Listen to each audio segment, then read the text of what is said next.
Good evening and welcome to Pirate Stadium. We're on the campus of Platte County High School for tonight's Hy-Vee High School Game of the Week. It's suburban white Class 5 football and two highly ranked teams as number 3 Grain Valley takes on number 6 Platte County. Hi everybody, Kevin White, Johnny Beck. Our sideline reporter will be Bethany Bowman. This is the Hy-Vee High School Game of the Week here on Spectrum News, and we've got two high-powered teams, highly ranked teams off to a great start and a lot of familiarity here, Johnny. Yeah, and these two teams have played each other a lot the past couple of years. Really good games. Don't expect anything different tonight.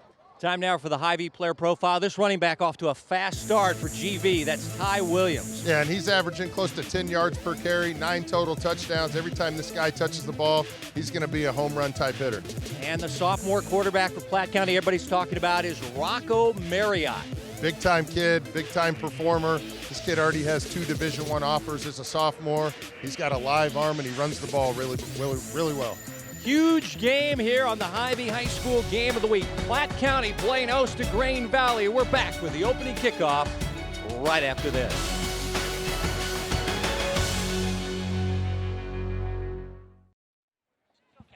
Cloudy skies, 80 degrees. We're ready for Platte County and Grain Valley. Let's go down on the field for the opening coin toss. Grain Valley, the visitors get a call to toss. What's your choice, son? Tails. Okay, he chooses tails. You got that? If I drop it, we'll do it again. It is tails, okay? Grain Valley's won the toss. You have a choice if you want to defer. Okay, hold on just a second, okay? Grain Valley's won the toss. They choose to defer. The Eagles win the toss. Right. They've elected to defer their choice to the second half. You want to receive which way you want to kick, fellas? Kick it that way. Kick that way. Platte County puts you around the 45 here. Grain Valley 45 here. Okay. That'll work. Platte County will receive. It's their choice in the second half. Okay, fellas? There's Dave Alley, head coach of Grain Valley, who's won the coin toss, deferred their option to the second half. 10th year at GV, started there at 2014. Also spent 14 years as head coach at Raytown South. And Bill Lutz in his 15th year. He's also been a head coach at Mid-Buck and Stewartsville. He's a Kansas native from Holton, Kansas. His team 3-0, taking on 2-1 Grain Valley. And this is a suburban white conference ball game. These teams also in the same district, so a lot on the line tonight. As we check in with Bethany Bowman. Thanks, guys. Wow, what a stadium we're in here tonight at Platte County. The facilities, the weight room, the locker room, everything new around here. I talked with Devin Dahl, Platte County Director of Operations. Prior to kickoff here, he said that this stems from a 2018 bond, and then planning began about 2 years ago, planning and procedures to get this all up and rolling. It looks like a college campus around here, just an incredible facility for high school football. Speaking of Devin Dahl, his son on the offensive line for Platte County, that is Drew Dahl. He's one of 4 new starters for the Pirates, and Grain Valley has 3 returning starters on the line, 2 newcomers. So you guys talked about Rocco and Ty, but we'll see how the line can hold up for him. Back to you guys. Ben Drinkwater, the kick, and the ball will go out of bounds on the near sideline. It's an early penalty coming up on Grain Valley. As we get our first look at the Platte County offense, and the sophomore everybody's talking about in the city, Johnny, is Rocco Marriott. He's a super athlete. Can throw a baseball nearly 90 miles an hour as a sophomore. He's already got those 2 offers we mentioned, UNLV and Kent State. As far as his passing numbers, his completion percentage too low right now, only in the high 30s. Thrown 7 touchdown passes and 4 INTs, but the upside the college scouts see is this 6'4" athlete is out there, and he's an elite athlete. Yeah, and only a sophomore, so he's got a lot of time to develop that body. And, you know, like you talked about, work on that, you know, work on the throwing mechanics, accuracy, you know, all the things needed to get better as he progresses as a QB. Well, they marked it at the 40, and now they've moved it all the way back to the 35. With the ball being kicked out of bounds. So that's where it'll be. 1st and 10 from the 35 for the spread offense. Jeff Humberg is the offensive coordinator. Platte County 3-0, wins over Kearney, Smithville, and they got a shutout win last week at Northtown at North Kansas City, 17-0. It'll be a running play to their top running back, and a nice gain, as that is Adam Gisler.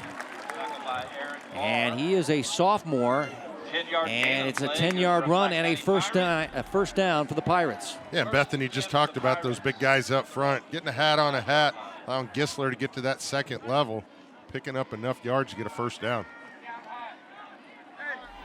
7 freshmen lettered last year, so you're going to hear about a super sophomore a lot tonight when you talk about this Platte County team. Very young team, very talented team.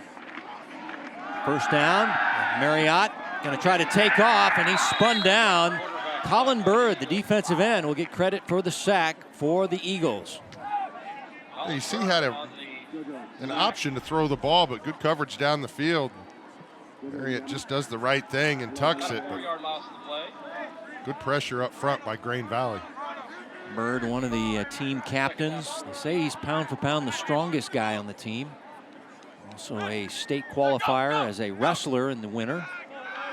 So it's second down and long for the Pirates.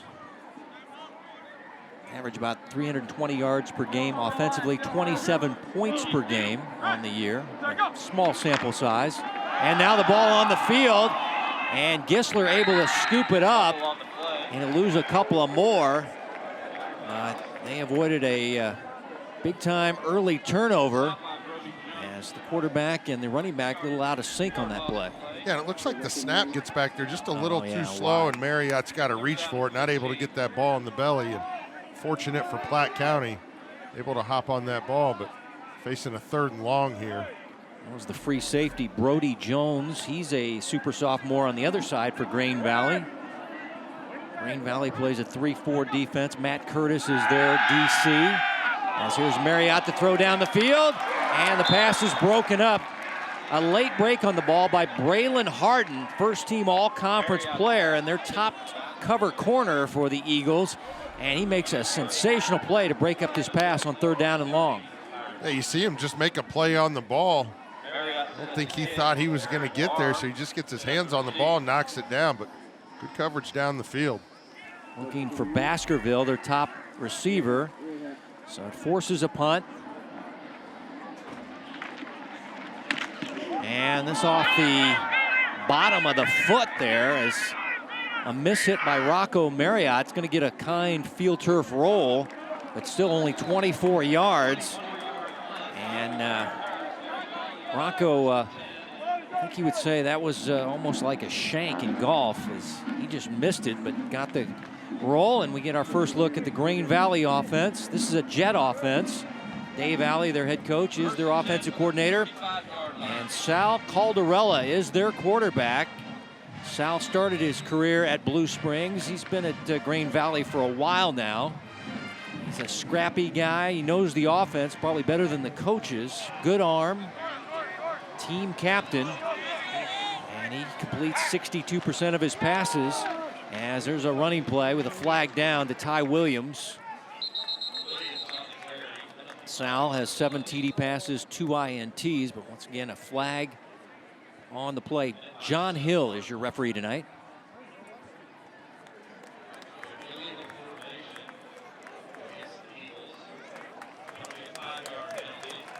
Illegal formation, 5 men in the backfield on the offensive team.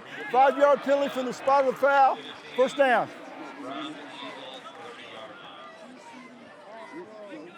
So it'll be 1st and 15. Eagles beat Fort Osage in week 1, then Grandview. Grandview gave them a game there at Grandview, and then they lost a heartbreaker last week at home against Oak Park, as Oak Park struck late, a couple of interceptions late, hurt the Eagles, and they lost 32-31 to the Northmen. And here's their big back, Ty Williams. Off to the races. Ty Williams with the speed. They will not catch him. That is a touchdown. And it'll go 70 yards right down the right hash. 6-0 Grain Valley. Yeah, just a simple read play right up the middle, but Ty Williams gets into the 2nd and 3rd levels, and as big as a guy as he is, he's got some breakaway speed as he would untouched. all the way into the end zone. Huge play for Grain Valley. This guy has 9 rushing touchdowns, now 10 total for the season. And Johnny, you mentioned in the open, he's averaging nearly 10 yards per carry. As flags down before the PAT attempt. Ben Drinkwater is your kicker. Freshman on the defense, that penalty is declined. Repeat, 1 untimed down.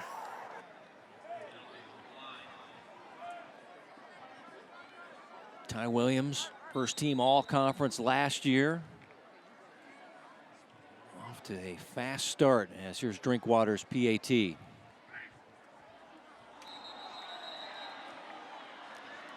back-to-back Platte County penalties. Almost That ball foul. tempt you to go for 2 here. On the defense, that penalty is declined. Repeat, 1 untimed down.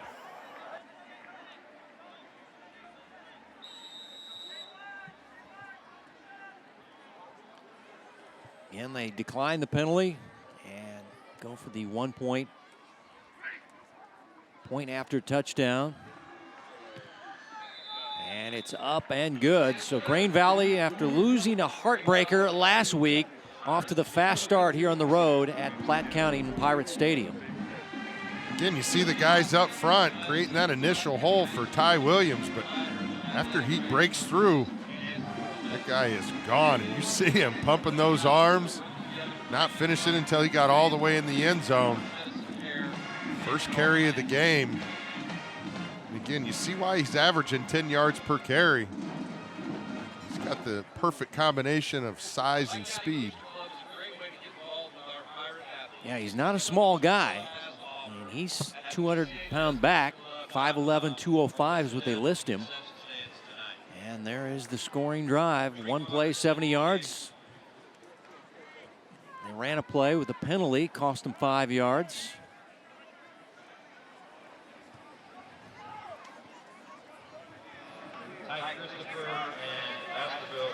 Let's see if Grain Valley elects to kick it deep or another squib kick here. Christopher and Baskerville, the deep men for the orange and black. And again, Drinkwater kicking it out of bounds. I don't know how long he's going to maintain this job if you keep costing yourself that much field position. Dead ball foul. Illegal procedure on the kicking team. By rule, the ball be placed on the 35-yard line. First down. I'm sure he's going to get a little talking to by Coach Alley. Or the special teams coach as Rocco Marriott and the offense come out. Down 7-0 here in the first quarter. Grain Valley won this game last year 24-14 at Grain Valley, but Platte County has won 4 of the last 5, including a couple of big ball games in the state quarterfinals in 2019 and 2020. Gisler, nothing doing here as he is shut down on the play. Another stop by Colin Bird there. You see the penetration up front by Bird. Gets the ball carrier on the backside. Amoa there as well. Avon Amoa, one of the seniors on the defensive line. This defense has allowed a lot of points, 34 points per game thus far this year. Marriott on second down and long, buying time. Throwing deep, has a man in stride with the catch. And that is Dawson Mizell. Touchdown, Platte County. Beautiful throw by Rocco. There is a flag behind the play, and it's all for naught. Holding penalty on the Pirates.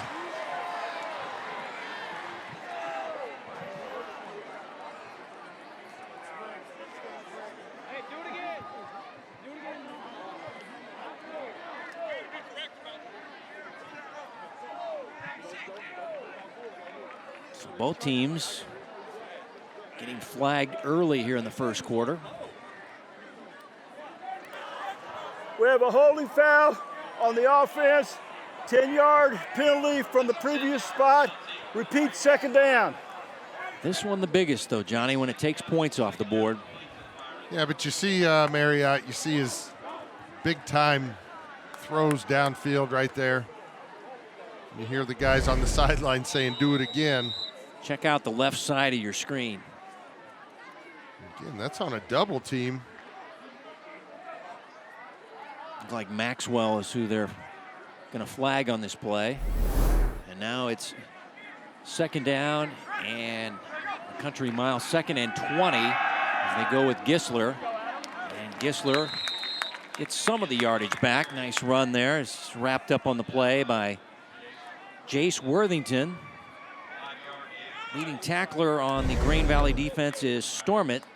Third on the team is Worthington, who makes the stop here, number 43. Yeah, Gisler does a good job getting outside, cutting up, get some of those yards back. It's obviously not a favorable third down situation, but we just saw Marriott, his big time throw capability. We'll see if he can't pick up a first down here on third down. Yeah, the ball jumps out of his hands. You can easily see that, but the kid is throwing a ball as far as a baseball nearly 90 miles an hour as a sophomore. You know he's got a cannon for an arm. There's that arm again. And the pass. Oh, it hit the receiver's hands, but he couldn't reel it in. Fans grumbling for a pass interference call. Nice attempt, though, by Trace Baskerville, as that was a tight window, and Aaron Barr able to separate him from the ball. Incomplete. And now fourth down coming up for Platte County. Yeah, a lot to break down here. Good pass by Marriott. Like you said, Kev, fits it in that window, and I think they're looking for that horse collar right in front of the referee. He obviously didn't think so, and yeah, it looks like he just had his hands on the shoulder, but you can't pull him from the shoulder pads. So Green Valley kind of got away with one there, but either way, good coverage down the field. Rocco Marriott in punt formation. The last one only 24. This one not very long as well. And takes more of a Grain Valley roll to the 45. This one 25 yards. No return, and Grain Valley leading by a touchdown. Back on offense, has good field position after they got a 70-yard touchdown run by Ty Williams on their first drive of the game. Well, and if you're Platte County, no bigger series than right here. You got to get a stop, kind of get the momentum going back on your side. And Platte County's still looking for the play, and Grain Valley's lined up here.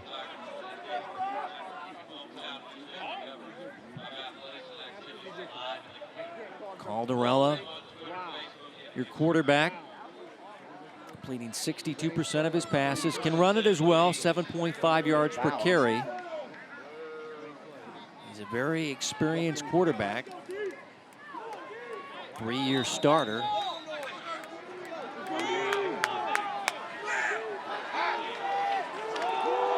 Ty Williams, short side of the field. Makes a couple of tackles, flagged down on the play as he gets it out near the 48-yard line, a gain of about 3.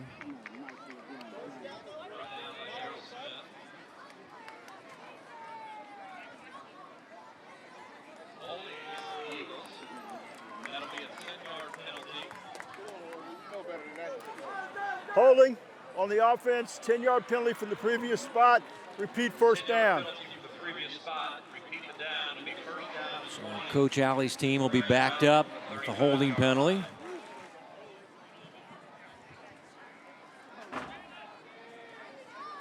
This team has been to 4 straight trips to the state quarterfinals, still knocking on that door, trying to get past it. Likes of Fort Osage there waiting for them.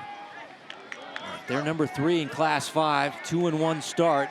Remember, Oak Park has been moved up to Class 6, so not much of a drop as far as the ratings go, as this pass to the sideline, and it's caught. And that is Jackson Anderson, and gets some of the penalty yardage back. Anderson, his 4th catch of the year, one of the senior wideouts for the Eagles. And Calderella showing off a very good arm himself, Johnny. We've been talking about Rocco's arm, but Sal can sling it too. Yeah, that's that quick passing game. You know, you don't necessarily get the laces when you throw it, but does a good job of getting the ball out of his hand. Anderson does a good job of securing that catch, knowing that he was going to take that hit right as he caught it. Williams on 2nd down and 15, just bullies his way up the middle across midfield, and it's going to leave him 3rd down and manageable. This guy is the key tonight for Platte County. They must stop him, but he is a tough tackle if you're a defensive player for the Pirates. Yeah, he's always falling forward. You know, you see those shoulder pads kind of leaning out in front of his body, not allowing those tacklers to really get a clean shot on him, and able to pick up a lot of those yards. Favorable third down situation here for Grain Valley. Yeah, 3rd down and 3. Eagles leading by a touchdown, first quarter. Headsy play by Sal, trying to get the early jump by the defensive line. Get the first down via the penalty, but Platte County holding their water. And now we're going to get a timeout by Grain Valley. So it looked like they really just were trying to get them to jump off, and said, okay, they didn't jump, and better talk about this. As Bill Oots worked under Chip Sherman for a brief period, for 3 years. A lot of people remember Chip Sherman and the Pirates, all the success they had. But, quite a facility tonight. Great to be here in Platte County, Platte City, Missouri. Got the band there on the, get the band steps. They have steps for the band. Johnny, we were talking before the game, behind the visiting sideline used to be a forest of trees back there. Now it's got a baseball stadium and softball up there. I mean, they really did a lot of work here, and it looks beautiful. There, yeah, that used to be all trees. They used to be just forest there, and they had to knock out a bunch of trees and bring in some dirt and fill it up, and now they got a baseball field up there. It is, I'll tell you what, state-of-the-art facilities. I got the tour from Bill Oots on Monday, and all I kept saying was, wow, this is something else. And Coach said, yeah, we're kind of proud of it. And they should be, because it is excellent facilities here at Platte County. And this is a growing area. Grain Valley is a growing area. I was talking to somebody earlier today. These are small schools, right? I'm like, no, not anymore. These areas have just exploded, the metro area. As Ty Williams going to come up a little bit short. It looks like they're spotting him a bit short of the first down. It's going to be 4th down. Yeah, that's almost a play call. It looks like they were going for it on 4th down. But you see, just tripped up just enough. And well, they're spotting him down right earlier. Maybe I think his knee or forearm hit. They're spotting him down short. 4th down and 1 for the Eagles. Looks like they're going to go for it. Big time play here for Platte County if they can get this stop. Fans on the home side trying to fire up their defense. Give it off to Williams. He's blown up. Tackle for a loss. And that is their defensive lineman, Tucker McDowell, their big star, making the big play. Turnover on downs as the Pirates come up big on 4th down and 1. And McDowell was in the backfield in a hurry. Didn't even allow Ty Williams to get going. Some tackles in for a loss. See where he comes from. Just that, like he was inside there, but shoots through the gap. And right when this team needed a big-time play, he steps up for his team. Good field position now for Platte County. His father, Eric, is the defensive line coach. And the coaching staff just raved about Tucker. High GPA, one of the strongest guys on the team, a college prospect, and makes a big play. His 8th tackle for a loss. Here's Gisler with running room. Gisler across the 40 and near the 44-yard line. Or check that, the 36-yard line. But it's a 13-yard gain by Gisler, as Gisler is their top running back on the team, averaging 5.6 yards per carry, 4 touchdowns. And they want to go quick. And this is the sophomore again. And a nice run here by Adam Gisler. As now Platte County trying to take advantage of this 4th down stop. Yeah, Gisler shows good speed to get to the outside. Again, a high snap. But you see Gisler able to get to the outside, get turned up. Good pickup of 8-9 yards on 1st down. 2 nice runs back to back for Gisler. It's going to be second down and short. Trips to the left of Marriott, and this is going nowhere. And spinning him down, Javion Irvin, the defensive end, who is a question mark with a knee situation, but looked pretty good on that stop. As it'll be a loss of about a yard. Now third down, they're going to need still a couple of yards for the first down. Green Valley will play a bunch of guys on their defensive line. And now Rocco going hard count. Green Valley does not bite.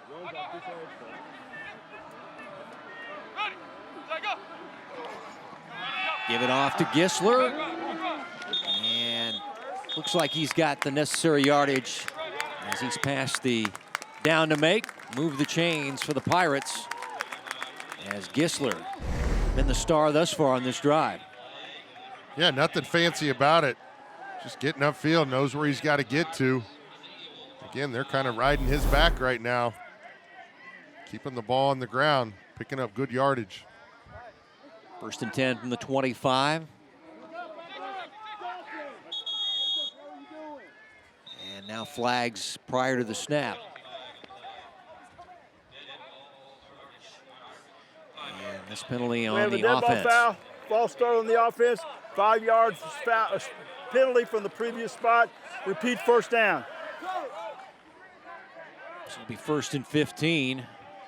Both teams drawing a lot of penalties here in the first quarter.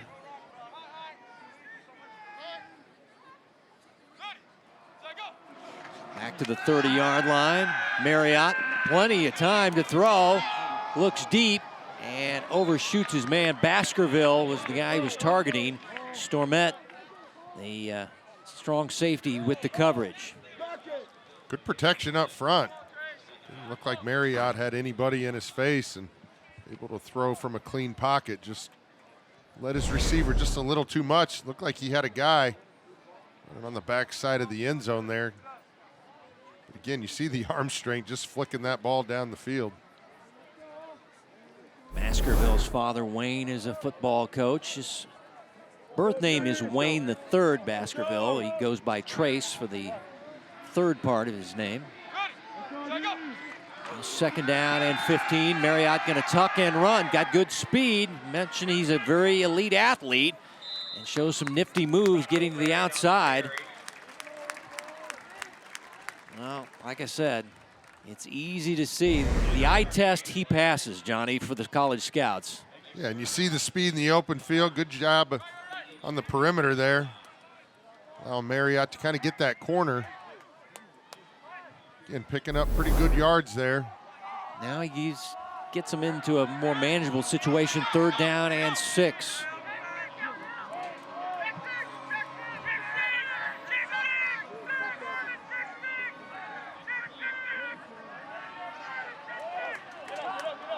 A long stare at the offensive coordinator. Marriott throwing to Baskerville, and Baskerville can't hang on, about 3 yards deep. Incomplete. Stormette again with the coverage, and Trey a little slow to get up, but he did get his gloves on that, but couldn't hang on. It's 4th down and 6. I think they're going to get a pass interference on the defense. I thought he got his head turned at the last second, but we'll see if there's contact before that ball arrives. Great athletic ability there by Baskerville to try and high point that ball. Just kind of came loose as he hit the ground. We have a defensive pass interference foul. The foul's 15 yards from the previous spot. First down. So that's a big penalty against Green Valley.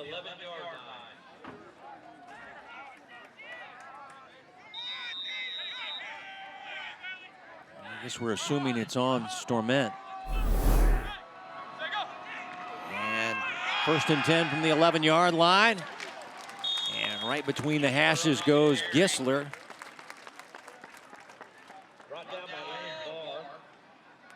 And a nice gain as he's got him right on the doorstep. He's been the star of this drive for the Pirates, running the football. Second down and short. Not much doing there is Irvin again, the defensive end for Green Valley. able to slow Gisler down. Javion, 1.5 sacks, but the big story with him this week was, would he be able to go? He was fighting a knee situation. The coach thought later in the week he should be good to go, and he is out there on Friday night. Now 3rd down and 1.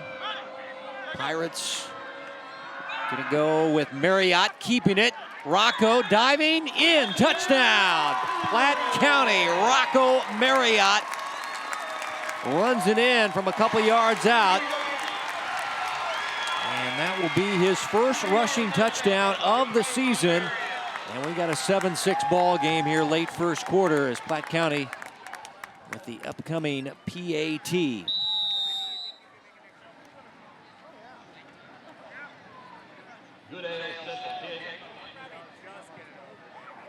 Goodale is their kicker, Jackson Goodale. He is a sophomore as well. Got a lot of super sophomores, and he drills it. 7-7 ball game, late first quarter. Rocco Marriott with his first rushing touchdown of the year. Yeah, Platte County takes full advantage of the good field position. You see Marriott taking it in for the 2-yard touchdown run. You see that defense really biting on Gisler as he was kind of the go-to man on the drive, but decided to call Marriott's number, and he delivers. Let's check in with Bethany.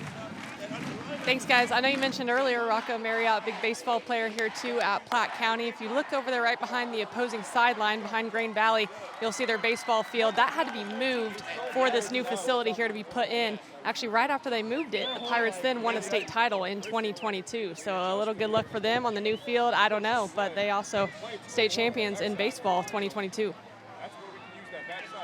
Yeah, Rocco, one of their big stars. As deep back will be Anderson and Ola. As Goodale will send it back to the visitors from Grain Valley. From the 8-yard line. This is Ola on the return, and a nice return. And he's down the Grain Valley sideline. It's a 30-yard return there. And now we get the offense for the Eagles back out. Oh, 4th down stop, Johnny, and Platte County right back in this ball game. Seem to shift the momentum in this game. We like to see the Platte County side playing complementary football. Defense comes up with the big play and gets the offense good starting field position and able to capitalize. False start on the offense, 5-yard penalty, repeat, 1st down. Well, we're in week 4. We've seen a lot of penalties in the first quarter. Nerves here in this big ball game? Bring the TV cameras, Kev. Oh, it's us. You know. Okay, blame us. Good, Johnny. Spectrum News causing all these penalties. All right. So 1st and 15. We've said that a few times tonight for both these teams. And they'll give it to Ty Williams, getting to the edge. Ty using the stiff arm. And Ty, it's a gain about 13 yards. And like I said, this guy difficult to tackle. Yeah, you see Styles Blackman, the tackle, getting all the way around, kind of setting that edge. And Ty Williams does the rest. Again, you talk about that speed, able to turn the corner, pick up 8 yards on, pick up 13 yards on that 1st down play. Yeah. 2nd down and short. Eagles 2-1 on the year. Trying to rebound after a home loss last week to Oak Park. Sal Caldarella passing, the ball is deflected. Now is it intercepted on the rebound? We'll wait and see what the call is on the field. And they're saying incomplete. Nice attempt, though, there by the cornerback, Aiden Watts. As this one off a Grain Valley Eagle, and nope, hit the ground. As they were looking for the tight end on that play, Peyton Woodrum. A little tip drill action here. Montez Clemens with the great coverage there for the Pirates. Knocked that ball free and nearly knocked it to a teammate. Now 3rd down and 2.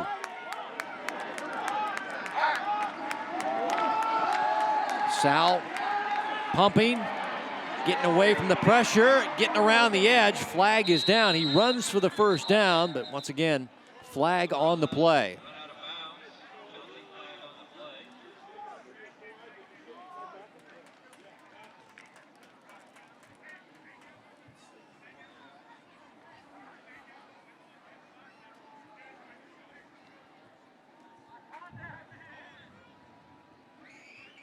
Well, we saw the wheels of Sal Caldarella there.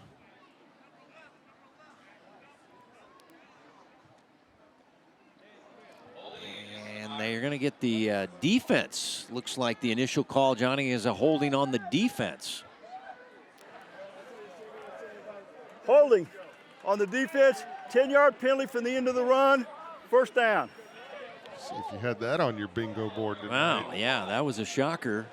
So not only was it a good run by Caldarella, you're going to get tack-on yardage and have it all the way down to the 32-yard line on the plus side of the field. And Coach Oots probably not liking that one, as that is a big-time tack-on penalty.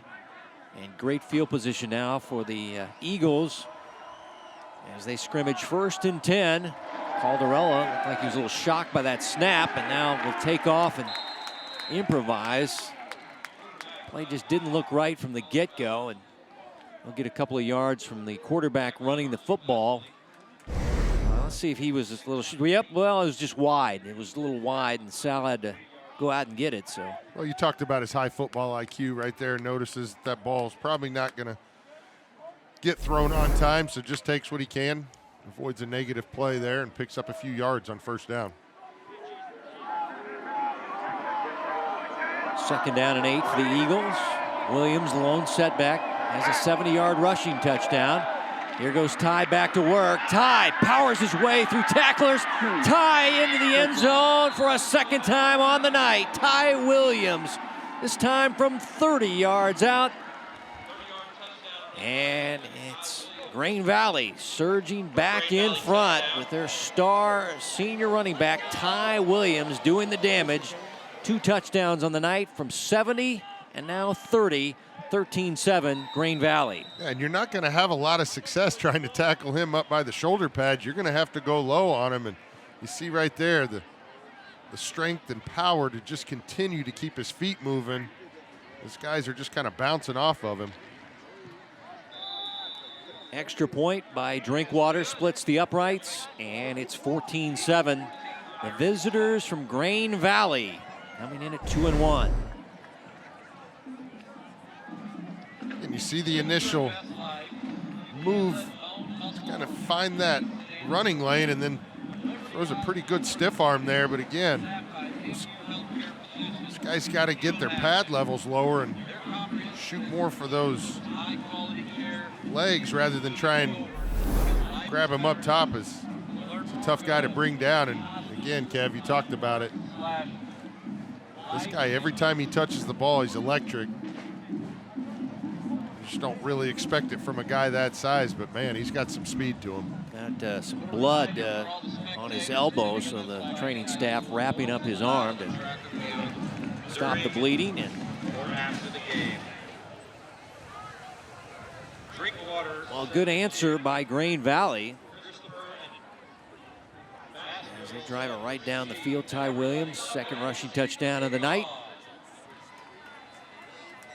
Thought this might be kind of a high-scoring shootout type game. Both teams can get after it as far as putting points on the board. As Drinkwater sending this one down the field. This will not be returned. It'll be a touchback. At least he kept this one in the field to play this time. Well, they moved the kickoff. He was kicking from the left hash, and he moved it more towards the middle. And maybe that was the problem. He was too close to the left side. He kept knocking it into the chalk on the left side.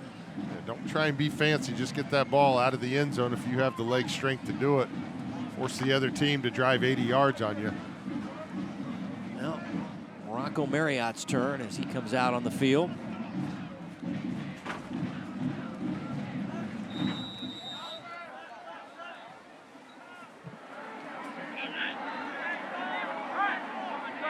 First and 10, 4 wide receivers set. Rocco gonna run it himself. He's got good speed, and It's a nice gain. Platte County bench wanting a flag. And so we're going to get another snap here at the end of the first quarter as Rocco goes running toward the sideline. Let's see what the that hit right there is what they wanted flagged by the cornerback there, Jordan Fuller, but no flag. It'll be a 2nd down and 3 now for the offense for Platte County. Well, and what I liked about it is Marriott didn't make a big deal about it. He just jogs back to the huddle, ready for the next play. Gisler for a couple. And it'll be about 3rd down and 1 when we run another play in the second quarter of the ball game. You're watching the Hy-Vee High School Game of the Week on Spectrum News. And we're back with second quarter action right after this.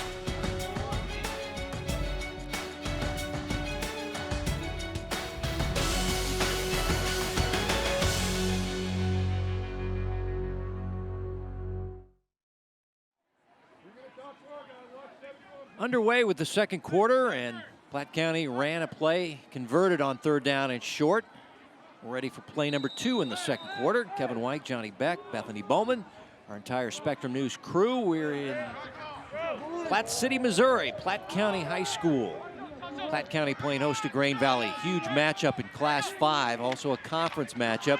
Gisler, the run up the middle, and Gisler flying through the air for a 1st down run out to the 45-yard line, a gain of 12 for sophomore Adam Gisler. Yeah, and you see the side-to-side movement here by Gisler. Does a good job avoiding that tackle. Defender fortunate to kind of catch that shoelace. Starting to see Gisler getting it going here.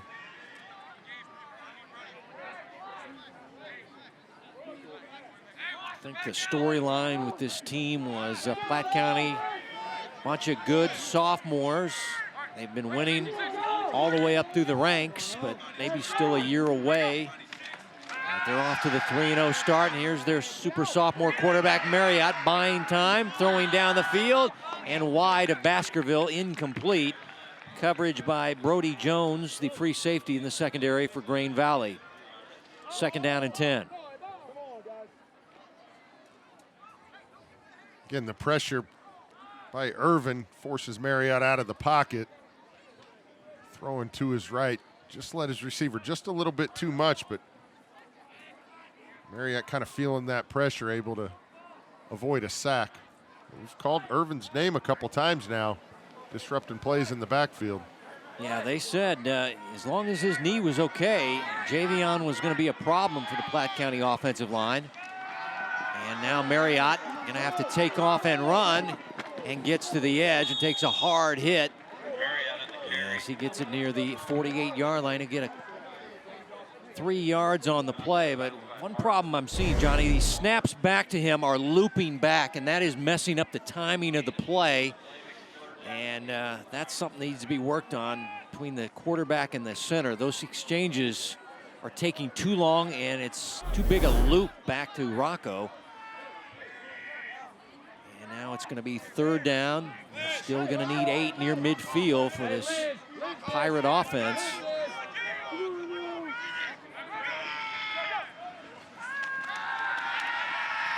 Marriott throwing down the field, has a man. Oh, just missed him, as that was Brooks Hall, the sophomore tight end, who was wide open, and Rocco missed him on 3rd down and 8. So punting time on 4th down, as you see Brooks a little frustrated here as he was wide open. Yeah, it looks like Rocco just kind of let that ball go just a little bit too high. A couple guys open. Again, you got to keep your composure. You got to make sure you're making the throws, especially on 3rd down, keeping the drives alive. Marriott, this is his best punt of the night. He's averaged 25 yards per punt. Now this one inside the 5. Pirates going to cover it up right near the goal line. Great special teams work. Has 52 yards for Rocco Marriott. And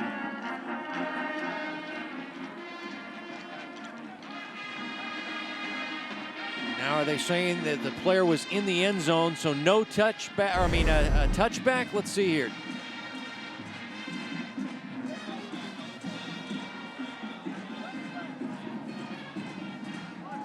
Now the officials still not spotted the football. It looks like they are saying that Platte County player was in the end zone.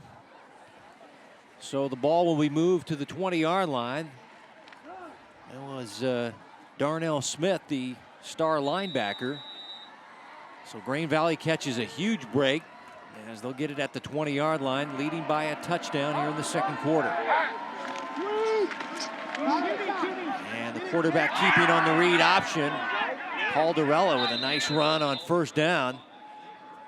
This is an RPO offense, run pass option, and Sal, as we mentioned, coaching staff saying he knows this offense better than some of the coaches on this team. Yeah, you see the patience in his eyes on that defensive end. Does a good job of keeping that football. Again, anytime either one of these offenses don't have a penalty on first down, I think it's a success. Well, he's averaged 7.5 yards per carry. He got 7 on that last run.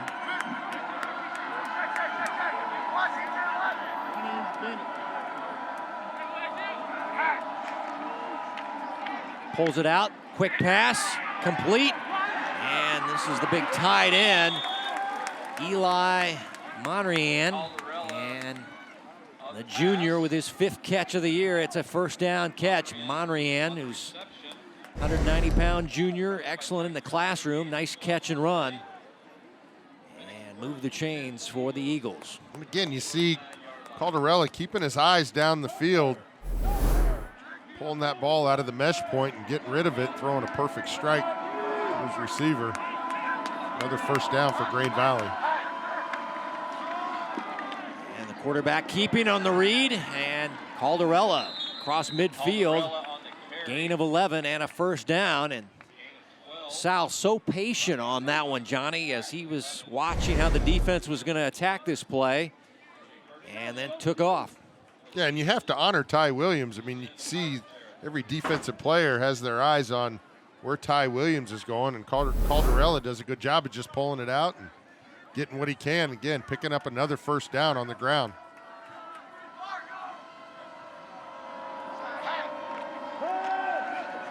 Quarterback has plenty of time, goes with a deep ball on the 9 route. Incomplete, looking for Noah Ola. And flag is down. Ola, one of the fastest guys on the team, just went deep. And let's see what the officiating crew has for us here. Looks like a holding call coming up.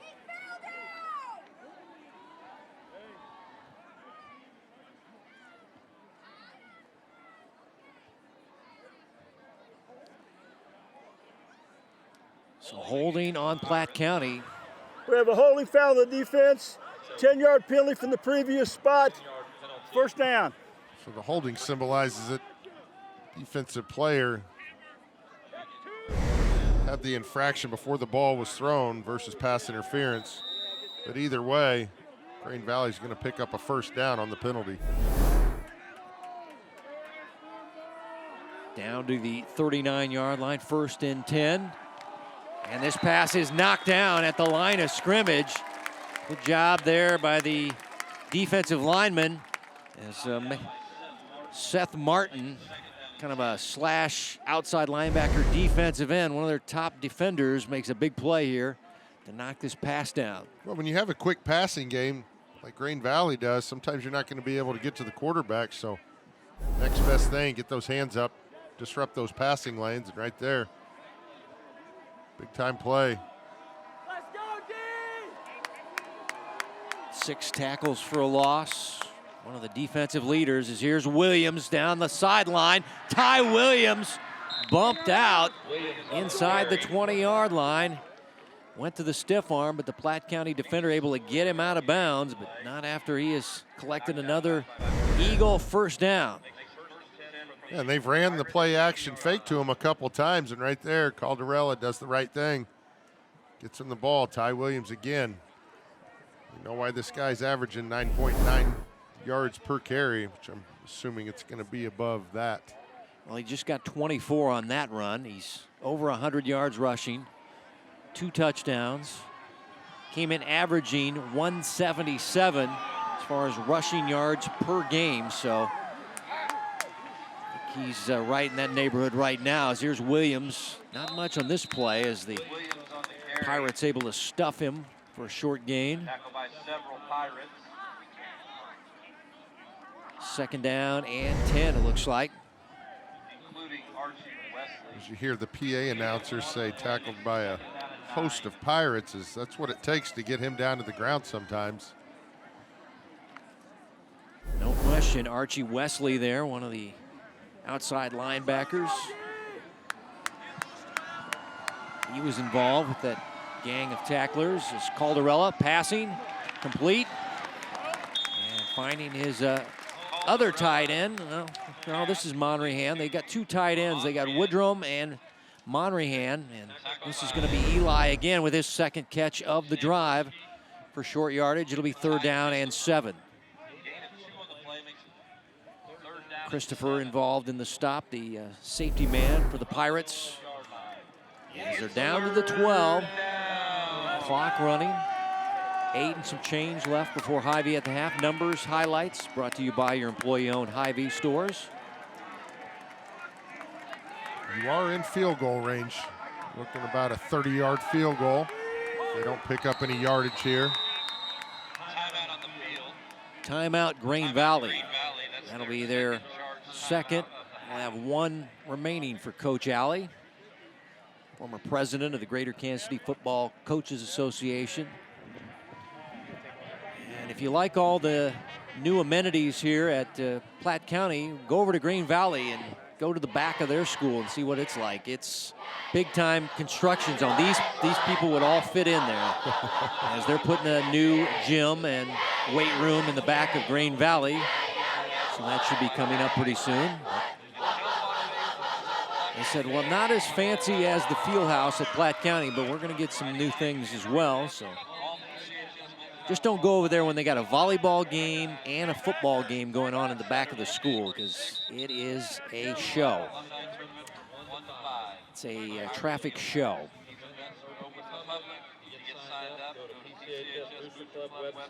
Well, Johnny, this is a big drive if you're Platte County. 3rd down, 7 out of the Grain Valley timeout. Seen the Ty Williams show. And now Ty Williams on a Wildcat play, running free. Ty Williams, he'll have it 1st and goal inside the 5-yard line down to the 4 as he got 8. So they just said, instead of snapping it to the quarterback, we'll snap it to number 12 and let him do damage, and he does it again. I looked out there and I saw 28 in the backfield and then realized that Ty Williams was lined up, like you said, Kevin, the Wildcat. Does what he was put in the game to do, and that was pick up that 1st down. Now they're inside the 5-yard line, and again, if you're Platte County, you're looking for a big defensive stop here. 1st and goal from the 4-yard line. Calderella back in at quarterback.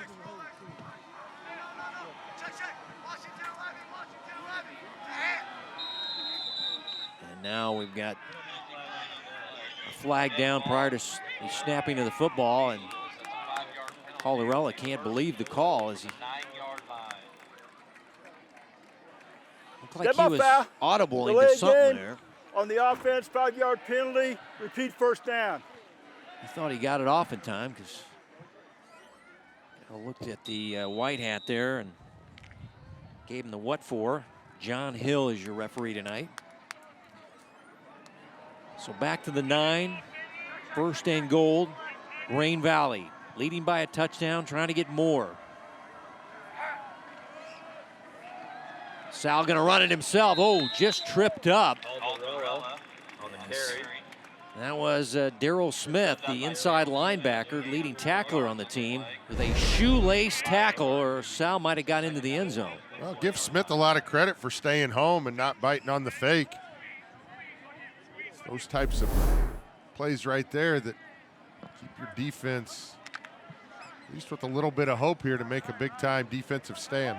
Smith, Pollard, and Christopher, the top 3 leading tacklers for the Platte County defense. Now 2nd down and goal from the 4. Caldarella throwing low, incomplete. As that one was intended for Noah Ola. Looked like he had Ola in the end zone, just threw that ball a little bit low. And you see those defensive linemen for Platte County getting their hands up, kind of forcing a different throwing angle from Caldarella and forces the incomplete pass. Noah has 4 touchdowns on the season receiving. He's their top wide receiver. Now it's 3rd down and goal from the 4 for the Eagles. Fans for Green Valley making the trip over, making some noise. Give it off to Ty Williams, powering and drugged down shy of the end zone. You rarely see number 12 go backwards, but nice job by the defense there for Platte County. Let's see who brings him back here. I see Bunce, yeah, Cale Bunce showing a lot of strength there. And Jordan Miller helping out as well. And Ty Williams denied, so we'll have a field goal attempt. 19-yard attempt, Ben Drinkwater. And he got it. It's his 2nd field goal of the year. He's now 2 for 3. They see he's got a good leg. And points on the board for the visitors from Green Valley. Yeah, and as tough as that was to send the field goal unit out, you've got to take points on the board, driving almost 80 yards. But give a lot of credit to this Platte County defense as they were able to get the defensive stand, only giving up the 3 points. This Green Valley had 1st and goal from the 4-yard line, so give a lot of credit to those guys in orange.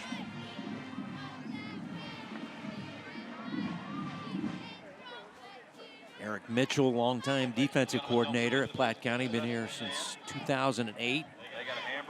Son was a very good quarterback here, Justin Mitchell. The D comes up big here in a goal-to-go situation, shutting down the red-hot running back Ty Williams on the big 3rd down play, and forces the field goal by Drinkwater to make it 17-7. What do they call that? Bend but don't break, yep. Right? Bend but don't break. Yeah, it was a long time consuming drive.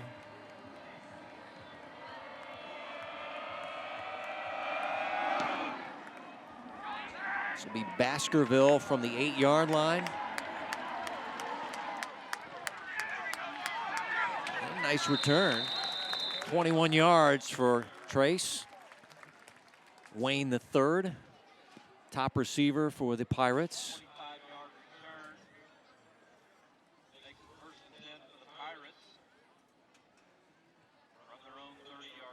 Spotted officially at the 30. 1st and 10 now for Platte County.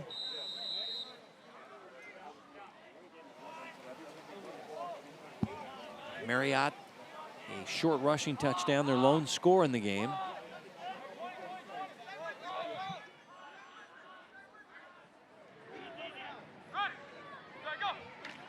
High snap, Marriott gets a favorable bounce. That's a room service bounce on the field turf and just eats it for a loss. You mentioned that the snaps have been looping. This one looped over the head of the 6'4" quarterback, and he had to go up and like a rebounder, and luckily he got the good bounce there. Yeah, fortunate with that bounce. Kind of bounced right back up to him as you saw a lot of white jerseys in the backfield. That's something they've got to get corrected. Is you already talked about it, Kevin. It really messes up with the timing of this run game. Yeah, the center having problems.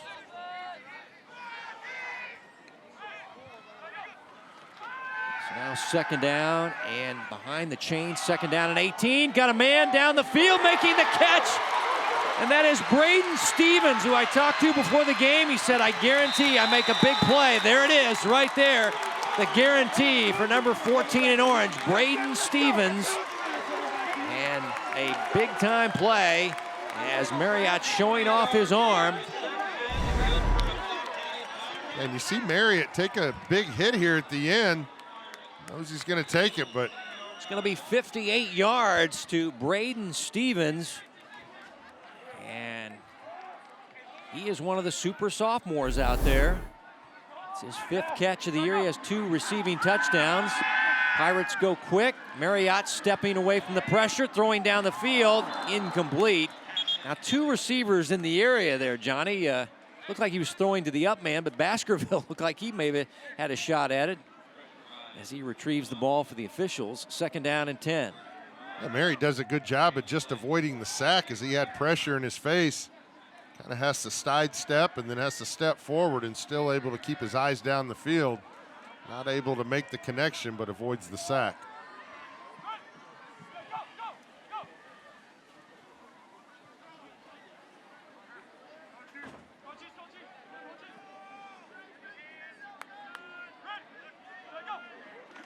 Second down and 10. Here's Gisler. Gisler got hit early on, kind of was stumbling. Inman finally finished him off wearing jersey number 0, which is allowed this year. But who got the penetration? Somebody got a hand on his foot there and kind of knocked him off balance before he was finished off. Actually lost a yard. 3rd down and 11 for Marriott and the Platte County offense trailing by 10. Moving into the later stages of the 2nd quarter. Marriott all kinds of time, throws middle, has a man. And that is the tight end inside the 5-yard line. Has a nice catch there by Lane Webb, the junior. This Lane as a wide receiver, but he's a big body wide receiver. And he makes a big catch inside the 5, 1st and goal for the Pirates. Yeah, you see 2 orange jerseys right there. And Gisler on a quick snap piles into the end zone. Touchdown, Platte County. Short rushing touchdown for Adam Gisler, his 5th of the year, and the Pirates right back in it at 17-13. Webb, the catch, puts him on the doorstep, and the sophomore Gisler caps the drive with the short touchdown run.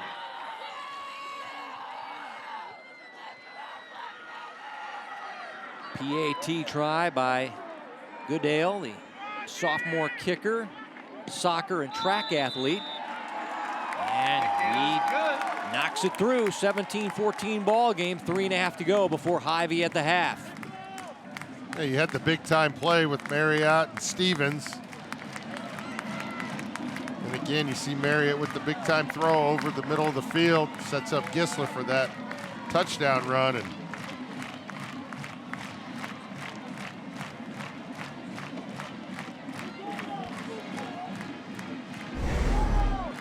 as we just talked about, there's the throw by Marriott down the field to Stevens. Good job adjusting to that ball. This is that 3rd down and 11 pickup. See that throw, like 2 guys in an orange jersey right there, and then Gisler finishes off the drive with the touchdown run. You see there, 6 plays, 70 yards, 2:20 off the clock. Putting Platte County right back into this game.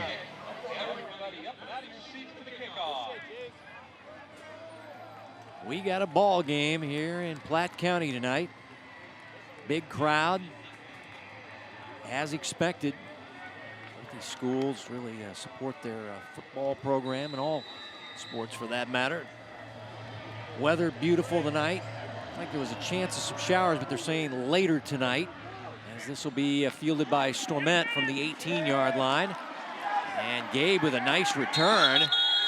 Gabe was like a guy, I'll take matters into my own hands here. Nobody seemed to want to field that, and he just grabbed it and returned it some 14, 15 yards. Good field position now for Grain Valley, leading by only a field goal, and still plenty of time, but only 1 timeout to go before Hy-Vee at the half. Yeah, and a lot of time on those pooch kicks, you see the up back just signal for a fair catch, but Grain Valley able to take advantage of that short kick.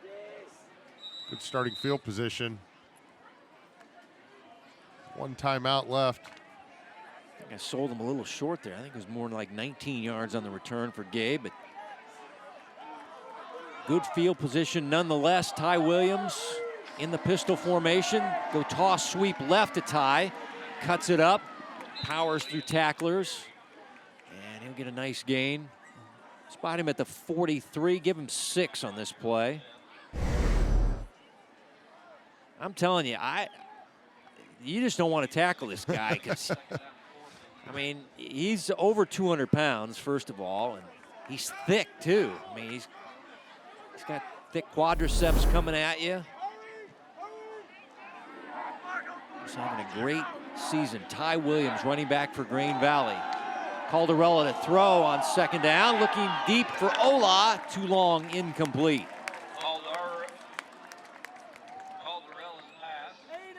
Good coverage down the field there, not able to create any separation there as Caldarella threw it on the outside shoulder.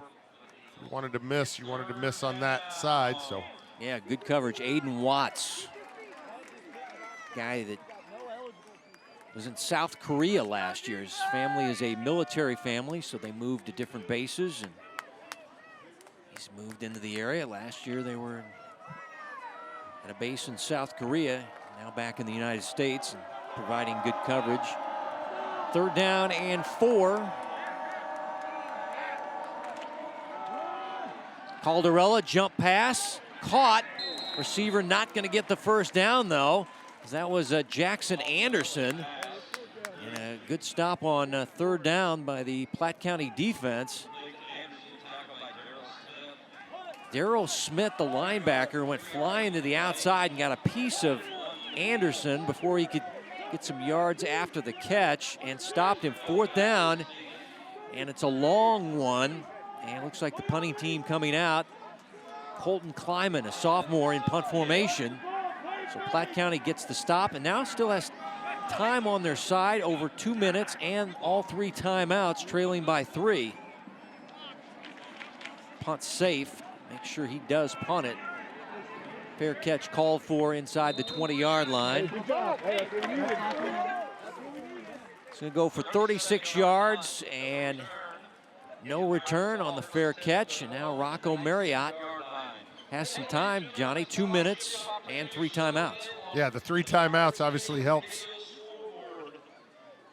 keep this a manageable situation here. As if you are looking for a field goal situation, you at least need to get to the 20-yard line. So look for Platte County. Try and get the ball in the air a little bit, see if they can't move the chains. Officially spotted at the 19-yard line. Marriott has a rushing touchdown. Gisler has a rushing touchdown as well.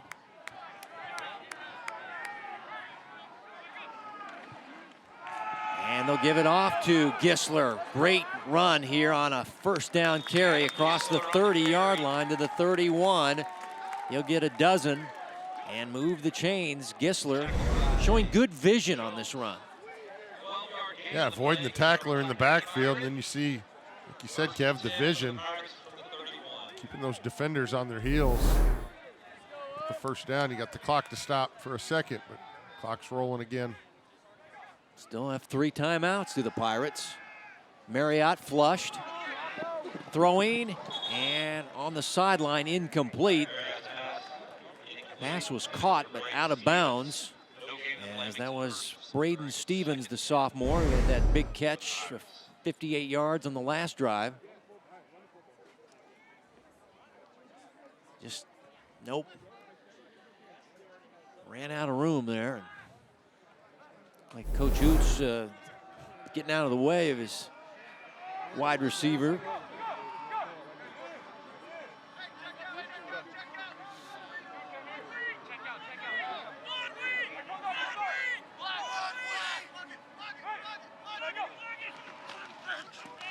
Gisler. Yeah, nice gain, about 3 yards. Just a power run. Now, Johnny, you're a 3rd and long situation. Wrapped up by Bird and Inman.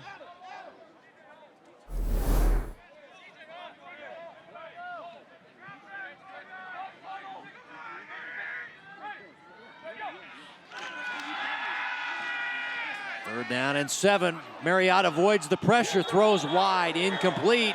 Fans want a pass interference, or at least holding up Baskerville. Stormette looked like he had hands on there, but Bill Oots' cries for a flag going to go unwarranted here as Yeah, I think they said that was unplayable. all right, well, Stormette holding up his hands as the innocent victim. He's just reacting to the bench. Everybody saying should have got a flag. Nothing called, and the punting unit coming out on 4th down.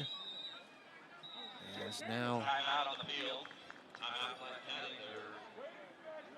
Platte County will take their first time out, facing 4th down and 7, under a minute to go before Hy-Vee at the half. Numbers highlights brought to you by Hy-Vee.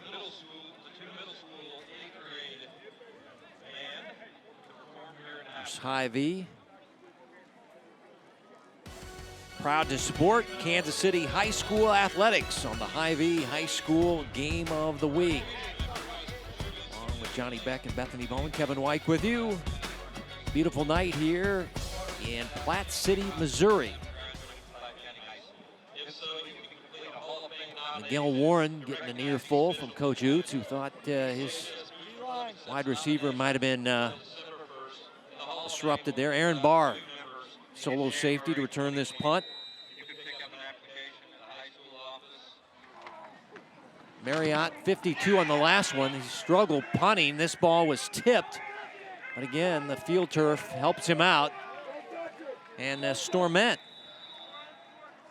the man of controversy, got a piece of this, 25 yards. So we've seen an up and down night for Marriott, but once again, looks like Stormette, the safety man, got a piece of this. Yeah, he did. He blocked it. And if you're Grain Valley, that's what you needed.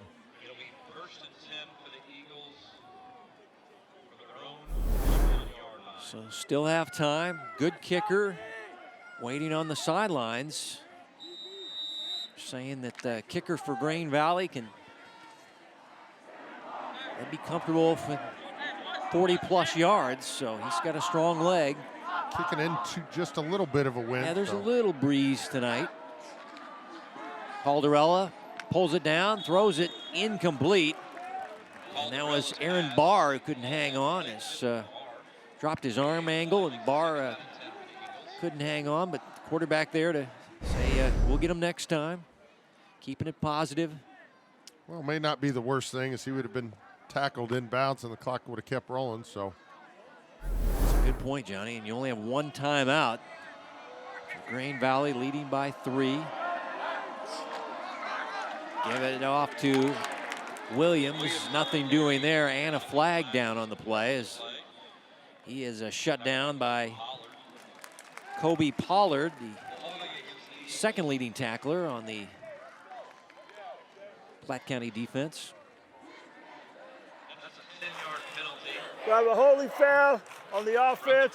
It's a 10-yard penalty from the previous spot. Repeat, 2nd down. Yeah, that's a big penalty.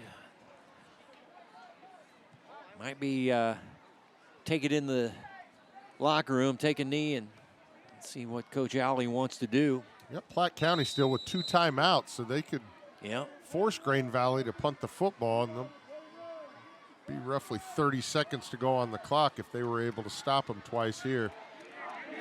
4 receivers in a pistol formation. And it's Williams breaking tackles. Williams able to get it out to the 40-yard line for a gain of 9. Yeah, they're not going to call a timeout. They don't want to give this Grain Valley team, although you do see Ty Williams kind of limping around. Yeah, he's a little gimpy out there. Now it's 3rd down and 11.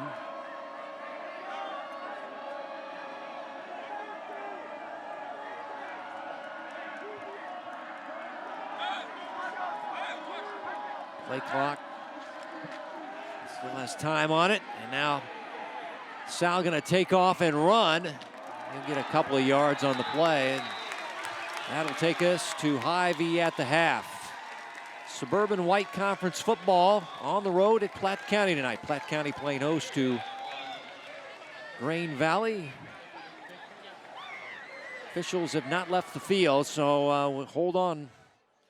Hold the phone. Maybe the second quarter is not over. Yeah, there it is. There's the official sign from John Hill. Second quarter is over. 17-14. Good ball game between two highly rated Class 5 teams, both having a great start to their season. So you're going to want to come back for the second half of this one. This one between these two rivals should be very interesting. As Grain Valley trying to go on the road against a team that's kind of had their number. They've won 4 of the last 5, but Grain Valley won last year. 17-14 is your halftime score. Late field goal by the Eagles. As that was Drinkwater from short range, giving Grain Valley the lead as we send it down to Bethany now. Coach Ellie, you guys have 17 points on 2 rushing scores, a field goal. What do you want to see more from your offense? I just want to see us finish. You know, one of our things this year, or one of these goals for us is score touchdowns. So we got a good kicker. You know, you made a good field goal, but we got down inside the red zone twice and didn't get the 6 points we want out of those. So we got to do that. You know, we're driving the ball, but we stalled at the wrong dang time, and then we went for it on 4th down earlier and made us a little conservative. You know, we should have got that, and we didn't get it. So, you know, they're playing a good job defensively, but we're going to make some adjustments here. And defensively, you know, we're bending, not breaking. They had a couple big pass plays, got behind us a little bit. We're going to fix that and come out and have a great second half. Can you tell us about any of those defensive adjustments? Well, you know, we got a great defensive staff. They're going to come up with the adjustments. Obviously, we can't let the guy behind us, you know. And they run the ball well. We knew that. The quarterback's kind of getting escape on some scramble stuff, so we're going to have to keep him contained a little bit. He's a good player, you know. But I think we'll come back out. It's a great game and come out second half ready to go. Thanks, Coach. Good luck in the second half. Thanks. Thank you. Coming back, Hy-Vee at the half. 17-14, Grain Valley leads over Platte County on the Hy-Vee High School Game of the Week on Spectrum News.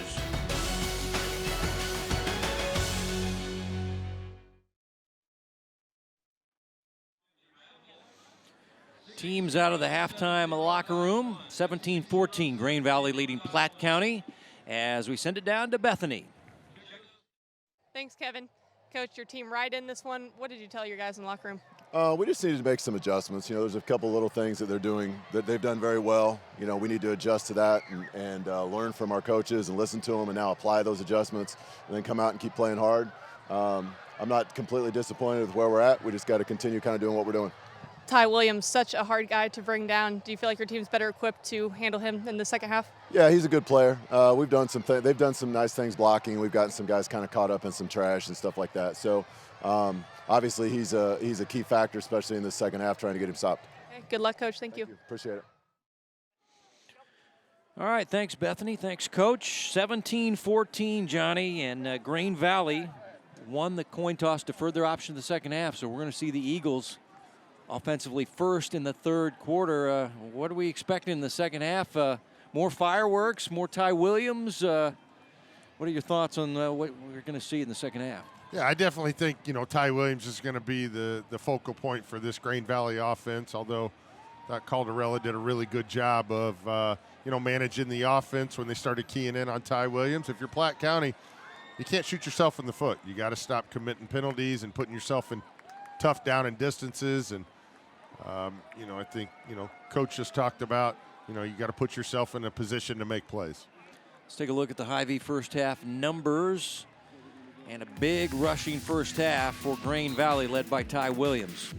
Yeah, over 200 yards on the ground. I mean, that's tough to stop any offense if they're getting chunks of yardage on the ground like that. But I thought Platte County did have a couple defensive stands that really kept the momentum on their sideline. And like I said, if you're Platte County, you're going to continue to work through Gisler and Marriott and try and get some big plays down the field. Williams nearly had 200 yards in the first half and 2 touchdowns. He was the big star of the first half. Gisler, a nice rushing first half as well on the Platte County side. cheerleaders and fans getting ready for the start of the third quarter.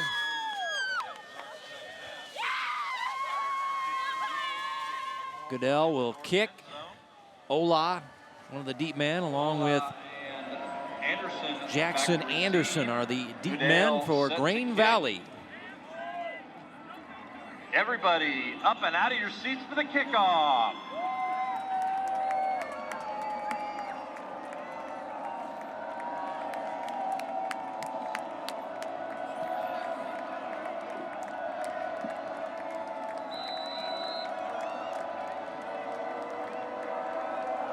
Third quarter begins.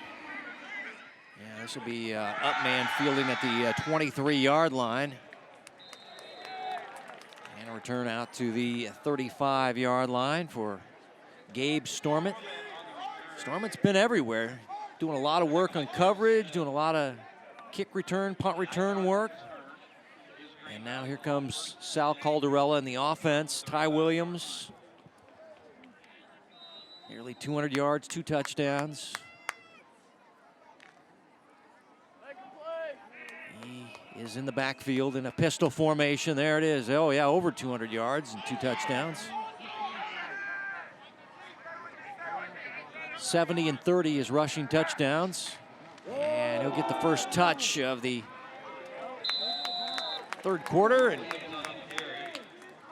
get about 3 yards on the play. Ty Williams, a track star. We've seen that. He can really pick him up and put him down, Johnny. He's got speed for a guy that's 5'11", 205. Yeah, we've seen his top-end speed breaking away on that 70-yard run, but I think, you know, one of the things we really haven't talked about is his acceleration through that line of scrimmage and really making it hard to get him to the ground with just one tackler, but a lot of orange jerseys around the football there. They're stopping on a minimal gain there. Second down and 8, officially only 2 on that last run. And here goes Ty back to work, weaving his way. And he'll get 2 more, so. You heard what Coach Oots said. He said, we've got some guys caught up in the trash, and Ty Williams broke free, but now they're doing a good job here containing him, as that was Seth Martin making the stop, outside linebacker. And also involved was Kobe Pollard.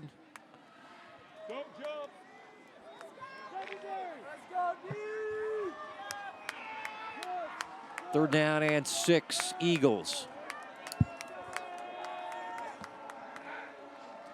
Low snap. Pass caught. That's Ty Williams as a receiver. Ty Williams, first down and more. Ty Williams breaking free down the sideline. Forget about it, touchdown, Grain Valley.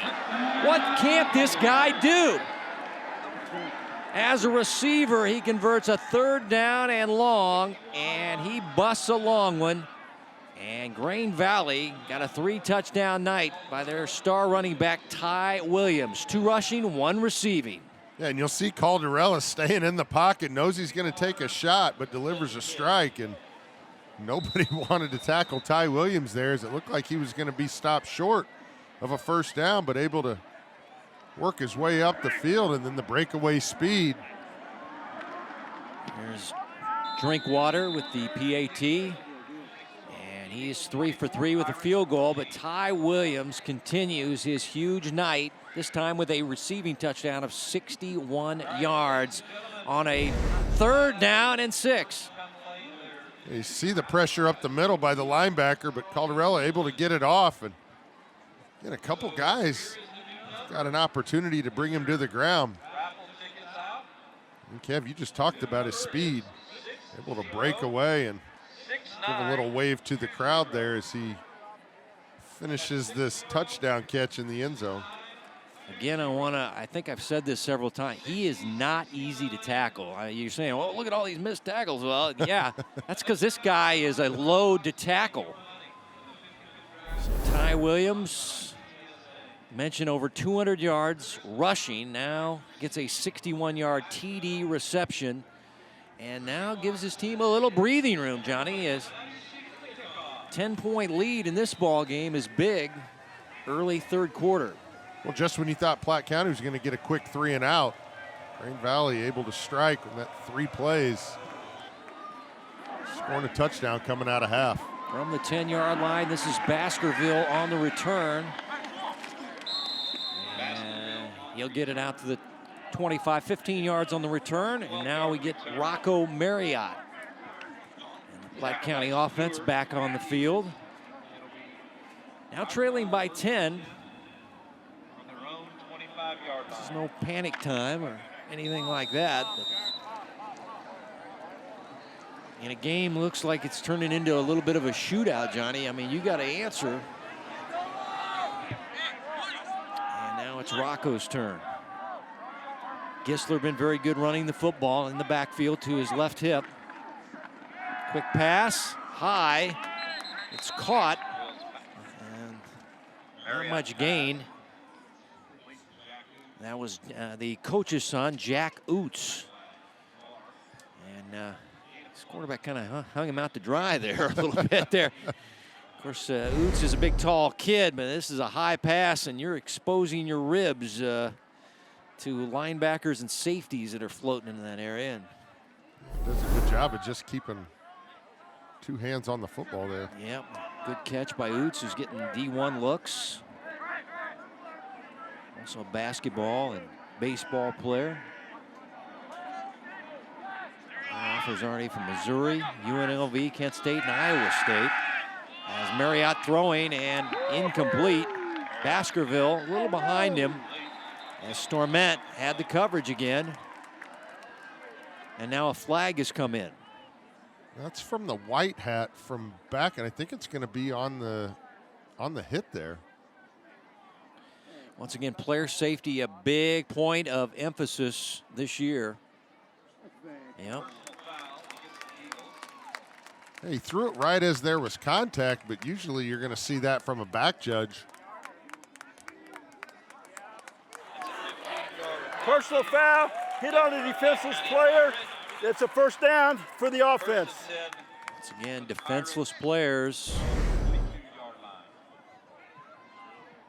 Let's see here. Well, I'm not certain what he's supposed to do there, but obviously you want to make sure that these guys are taken care of. He was exposed, and they're trying to protect the safety of the players. Here's Gisler. Bird wraps him up after a couple of yards gain. Take a look at Colin Bird, senior, 230 pounds. Again, I like the shiftiness of Gisler. Very rarely is he he's always making that first guy miss, able to pick up some positive yards there, but he's got a lot of that side-to-side juice that you're looking for. Second down and long, Marriott rolling, throwing, and incomplete. Yes. This pass was intended for Jack Oots, couldn't hang on. Took a big hit there by Aaron Barr as well. Now third down and long. Great coverage by Barr. Separated him from the ball. Aaron Barr, one of the safeties, Green Valley secondary. Matt Kurtz is their defensive coordinator in his 3rd year.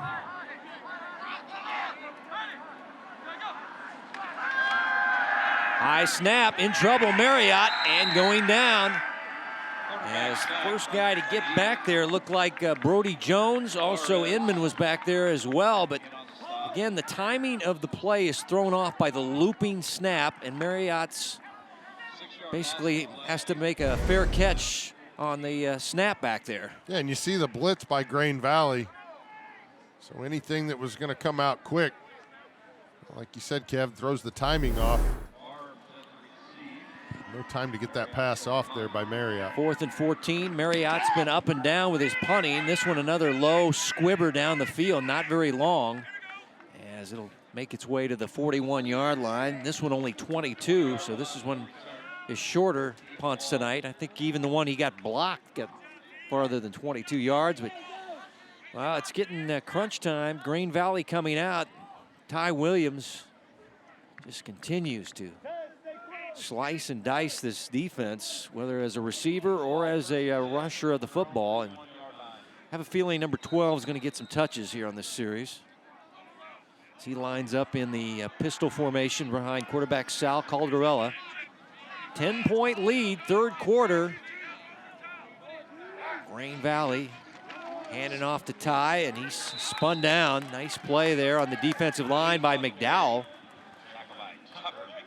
McDowell, his dad is a D-line coach. He's the leader of that defensive line, leads the team in tackles for a loss.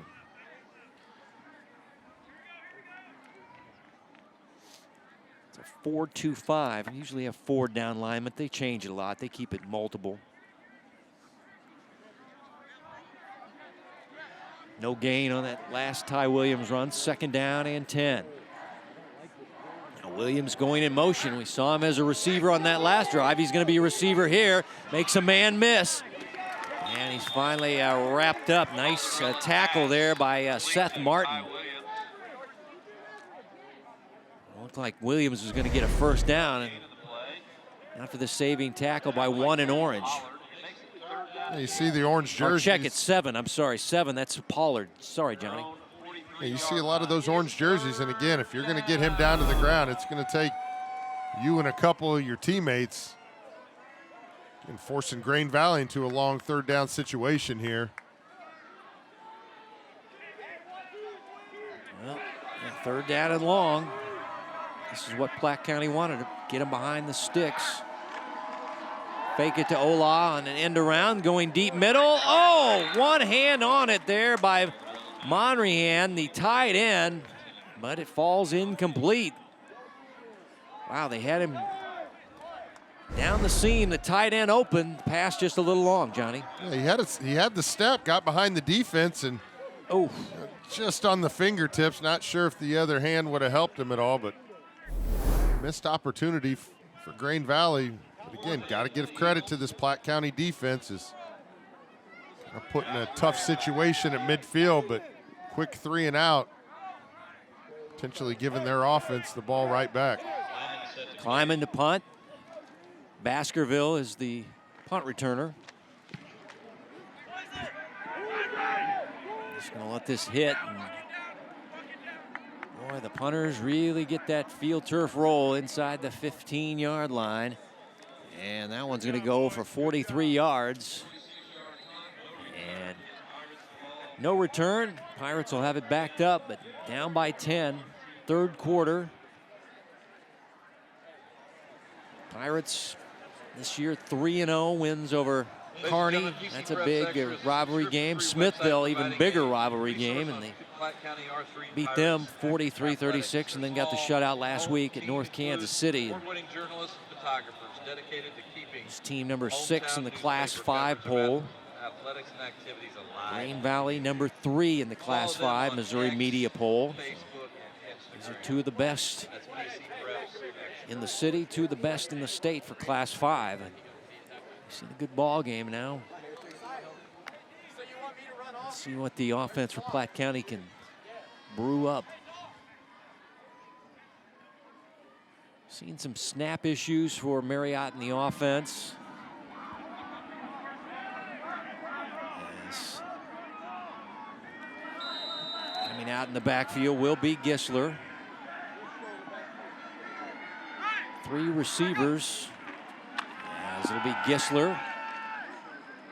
And a spinning run and a nice run as we check in with Bethany.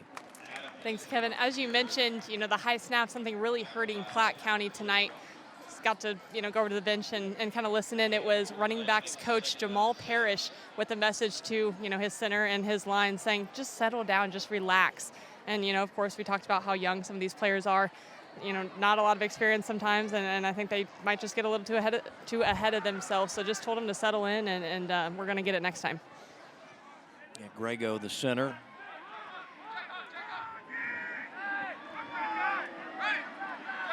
Second down and 5. Gisler.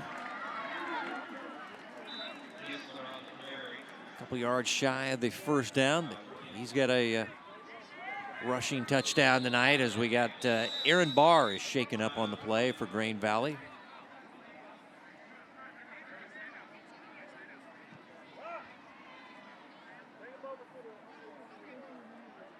Looks like a calf cramp.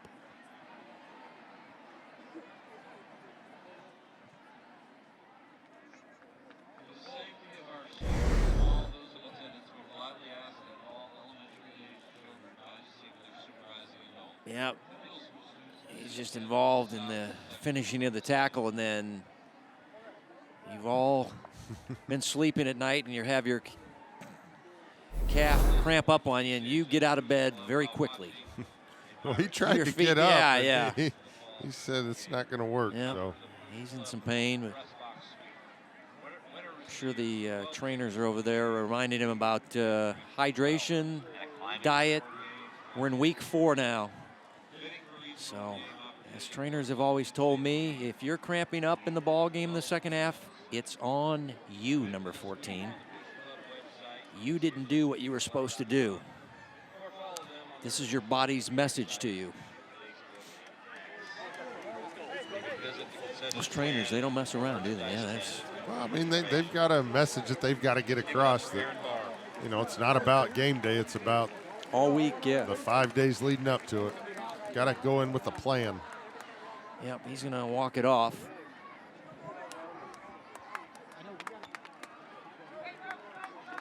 And now it'll be 3rd down and short facing Platte County. Deep in their own territory, down by 10 points.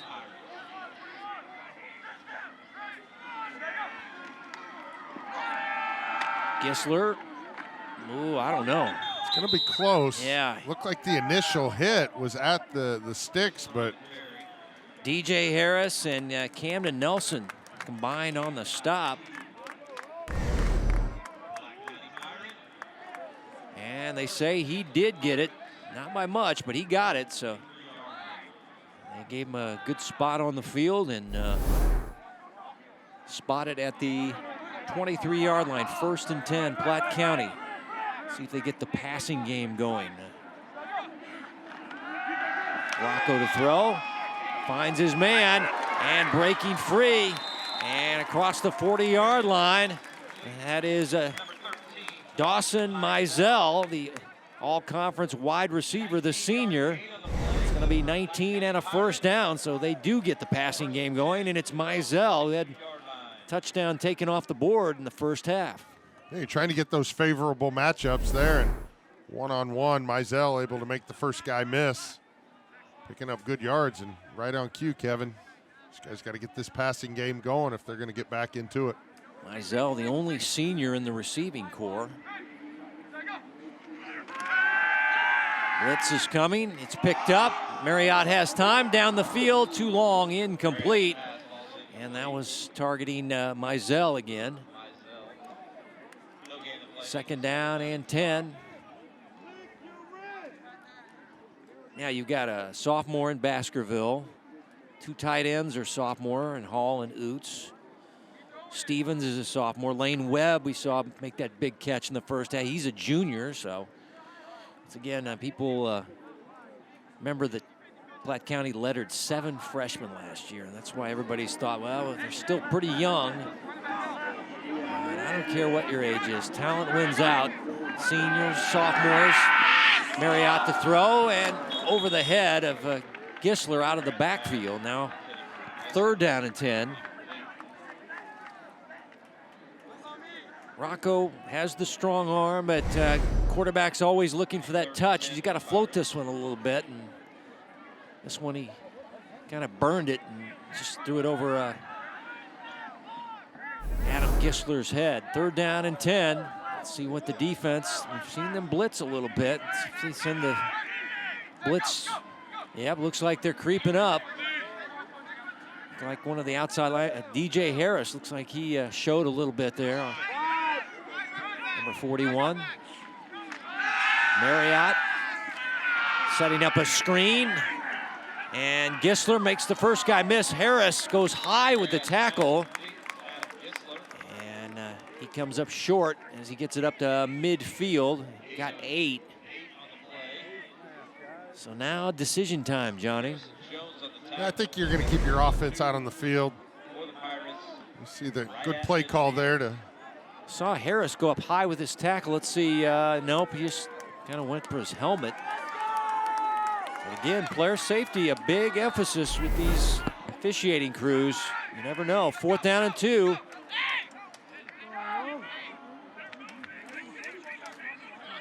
Platte County fans getting the Let's Go Pirates cheer going on 4th down. And here's Gissler. He didn't get it. Oh my, Stormette finished it off, but I think Inman was the guy low and then Stormette high.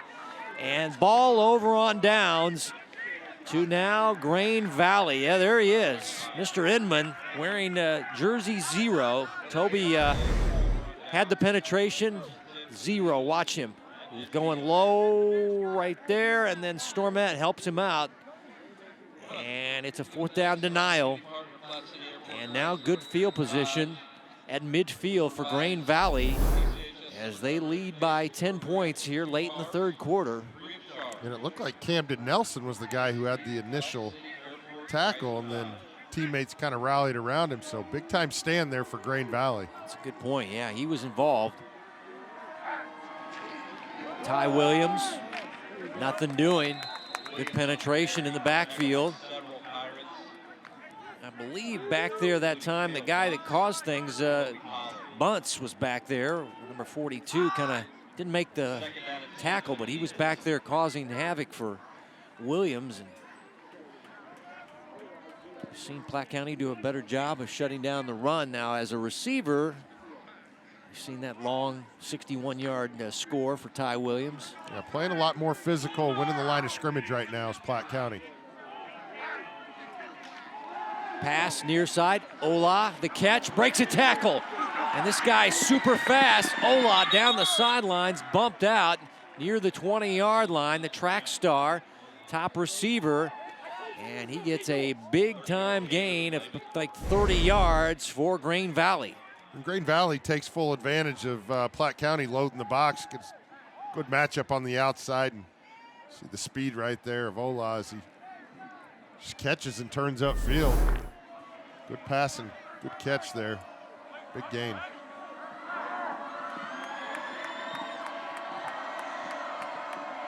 Pistol formation, Williams. No, quarterback keeps it. Oh, nifty move by Caldarella, but it's snuffed out by Seth Martin, who stayed to his read there and made the stop. As you got to stay patient. Caldarella juked somebody bad, but then Seth Martin said, I am not going to miss this stop, and keeps it to a short gain. Well, now actually they're saying no gain on the play after this nice tackle by Martin. Yeah, it takes a lot of discipline to see Ty Williams get the ball, get the ball, get the ball. And hey, he faked me out. I had Williams with the ball there. Yeah. And Martin stays at home, beats his blocker. Big time play there. 2nd down and 10. Here's Williams off the right side, and he powers his way near the 1-yard line. Ty Williams goes for 19, 1st and goal now for the Eagles. As Ty Williams continues just running the football so well for the Eagles. Yeah, showed good patience there, just kind of allowing his blockers to get in front of him. And again, we talk about once he gets to the 2nd level, he almost has a little bit of a speed burst. He's about a yard short of the end zone, close to getting his 3rd touchdown on the ground, 4th overall. Quarterback in trouble. It looked like there was a mix-up in the backfield, and the quarterback has to eat it for a big-time loss. And that's Bunce and Wesley. Now, they say Darrell Smith, the linebacker back there, number 28. Well, yes, yeah. So there was a bad move by somebody in the backfield, and quarterback losing yardage. They'll spot him officially at the 5-yard line. It's only a loss of about 4 on the play. 2nd down and goal from the 5. Platte County looking for a big defensive stop. Caldarella to throw. Slant is broken up. Targeting Ola. And Aiden Watts there to break that up. Well, you got an interesting situation here. Grain Valley, obviously in field goal range, definitely don't want to take the 3 points. Love to get into the end zone here, but We've seen this stout Platte County defense step up to the table before. We'll see if they can't do it once again. Yeah, they forced a field goal back in the second quarter. And now the fans cheering on their defense on 3rd down and goal. Look at the Wildcat with Williams. Ty Williams not gonna get there. We've seen this play before. Ty Williams running a Wildcat. Now it's 4th down. And what does Platte County want to do, trailing by 10 here in the 3rd quarter?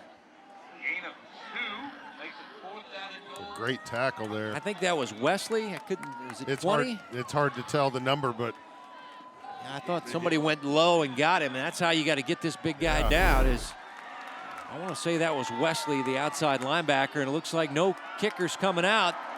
Sal and the offense going to run a play. 4th down and goal from the 3. And this play is going to be blown up. They went with a little play action and gave it to Ty Williams, and the Platte County defense, big defensive stand here in the second half, keeping them in the ball game on 4th down and 3. Wow, that was the final play of the 3rd quarter, and for Platte County, that could be a big one if they make the comeback here at home, here at Pirate Stadium, as they make the stop on 4th down. End of 3, as you're watching the Hy-Vee High School Game of the Week.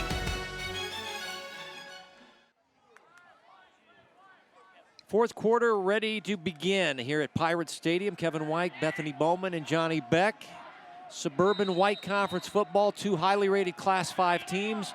Can Platte County rally in the 4th quarter? They start deep in their own territory after a big 4th down stop. Marriott going deep down the field. A lot of jerseys in the color of white, incomplete, as there was 3 all around Braden Stevens, the sophomore. So Marriott lets it go, but that was unsuccessful, and now 2nd down and 10 deep in your own territory. We threw the ball about 60 yards in the air, but in Grain Valley not biting on anything there. As you see the 3 white jerseys, unless he was form tackled, they weren't going to call that pass interference.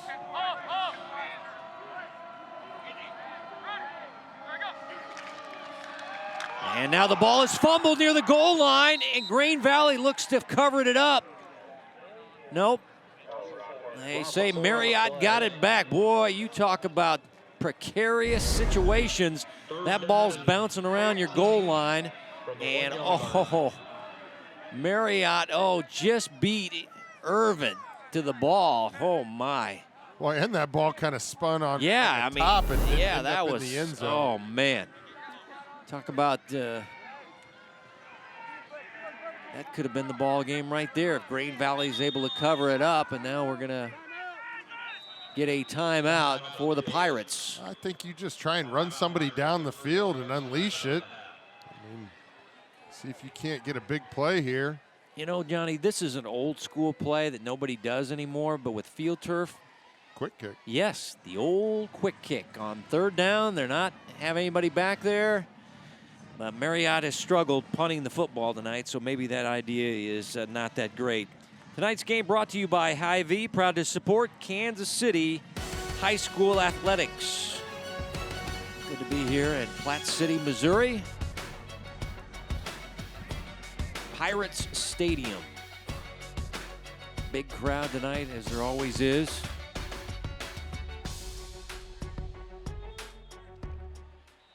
Yeah, the old quick kick. You don't see it that much anymore.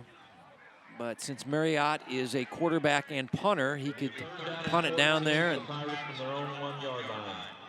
get a roll. But, I mean, you're in the shadow of your own goalpost here. You got to be very careful. You just put it on the field.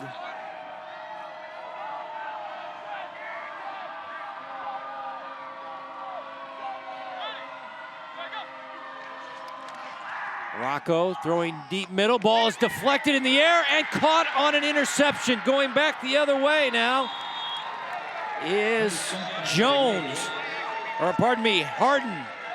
Number 4, Braylon Harden, their top corner. And Marriott throws an interception. And for Rocco, that is his 5th of the year. And this is just a good catch here, Johnny, after this ball rebounded high into the air. Wow. Yeah, it looked like the receiver didn't get his head around and kind of stuck his hand up last second, causing that deflection and that ball to get popped up in the air. Got a player down in the end zone. That looked like Willie Mays there with the over-the-shoulder catch. Kids are going, who's Willie Mays? There's Inman, who was shaken up on the play, and he's coming off. Well, our first turnover of the game.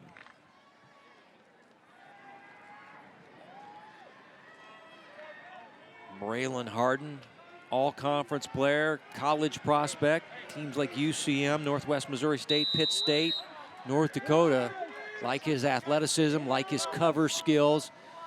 And now Grain Valley going to try to take advantage and put this game away. Here's Ty Williams. Ty Williams into the secondary, powers inside the 15-yard line. And the fourth quarter is where this guy really makes his hay. It's a first down run. And it'll be 22 yards for Ty Williams as now the Eagles want to go fast. Trying to take advantage of this Platte County defense. Play action, and the pass low, incomplete. Tardy the near side, as that was Monrihan. Tight end is who he was looking for in the flat, incomplete. 2nd down and 10. If you're Grain Valley, I would think you want to run a little clock here, but sometimes if you run, fast offense, you can catch the defense not align right, and you can burn them and maybe close out the game that way. But I would think Caldarella is bleeding the play clock down. Inside of 5, goes to Ty Williams on a toss. Ty Williams to the edge, touchdown. Ty Williams scoring his 4th touchdown of the night. 13 yards. Ty Williams, 3 rushing, 1 receiving. And now Platte County, the hill gets steeper here in the fourth quarter as Ty Williams continues to make the Platte County defense pay. Well, and he's about 4 yards short of having 5 touchdowns on the ground, but I think he'll take the 3 on the ground with the 1 receiving. Drinkwater, PAT try. He has not missed tonight and has a field goal. And he continues perfect. And now it's 31-14 Eagles. Ty Williams. Yeah, and you see Ty Williams setting up his blockers here as you see those big guys getting out front. You see big number 50, that lead block, and you think you're wearing him down, and as the game has gone along, he's just gotten stronger and again, just knows how to find that end zone. This is his 4th touchdown of the night. There is the scoring drive after the interception by Harden. Ty Williams, who has both scores in the second half of this ball game, has a receiving touchdown and a rushing touchdown. And now the visitors leading at 31-14. Still plenty of time. But Ty, Harden right there had the big interception on just a very good catch of a ball that was deflected in the air, and he was able to run it down. And I mentioned he's their top cornerback for Grain Valley. You see what the college scouts like in him, his athleticism and his savvy as a defensive back, as Drinkwater sending it down the field. And a nice return for Platte County. That is Ty Christopher, one of their safety men. Knocked out of bounds by Weiser. And he has a good return, though. Good field position. 30 yards in return there by Ty. And Coach Eads trying to get his guys going here as now they're down by 17, but still time in this game. Quick strike offense. Yeah, you definitely don't have to force anything. Just got to make sure that you're no negative plays, no sacks, no penalties. Keep the chains moving so you can't put together a drive here and get back into this football game. Marriott, quick pass over the middle. Oots, the tight end, with the catch. And get about 6 on the play. Gave him 7, 2nd down and 3. Oots, the coach's son. Bill and his wife Shauna have 3 kids. Another pass over the middle. 1st down catch, Baskerville. Storman, another stop.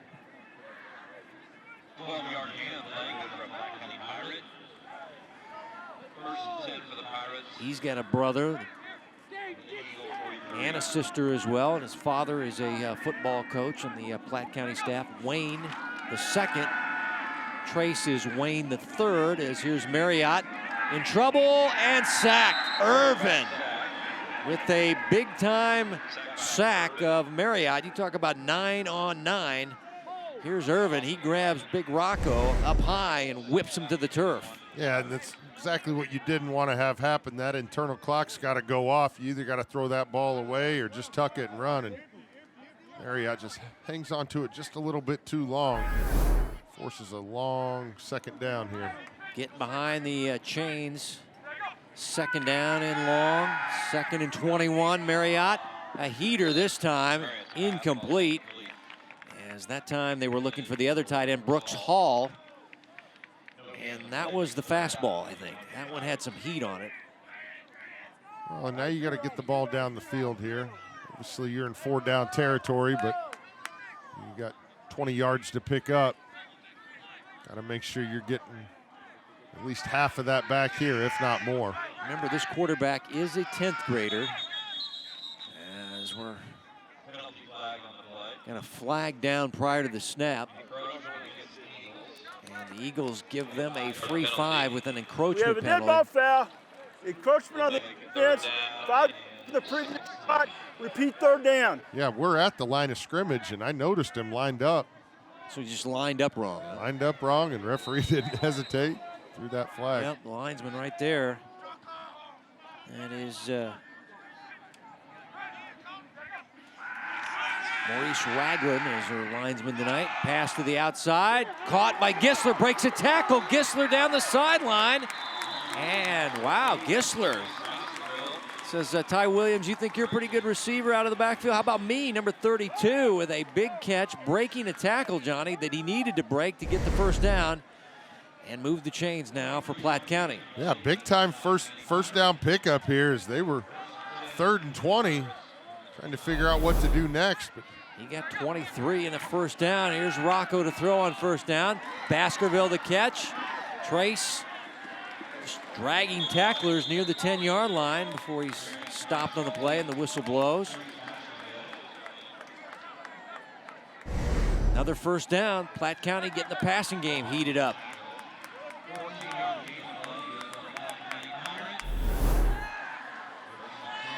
So 14 after a 23-yard gain, so getting chunks in the passing game for Platte County.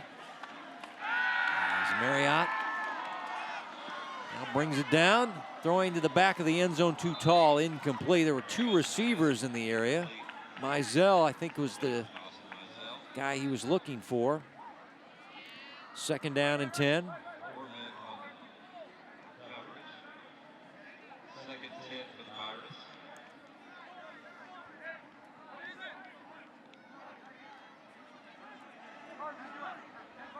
Coach Oots still calm here in the 4th quarter. Still plenty of time, 8.5 to go. You need to get a touchdown though right here.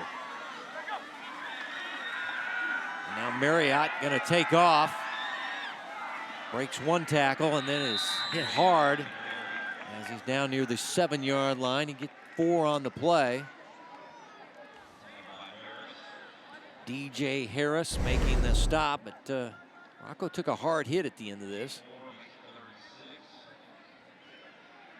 Boom. Ooh, man. Just kind of got jarred back and forth there. It's The Rocco sandwich that time. It's not something you want to see your quarterback, but he's a big kid, strong kid, able to absorb it, pop right back up on his feet. 3rd down, 6. Now flags prior to the snap.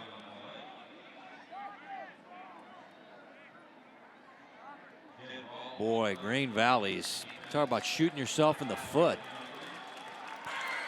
We have a dead ball foul, encroachment on the defense, 5-yard penalty for the previous spot.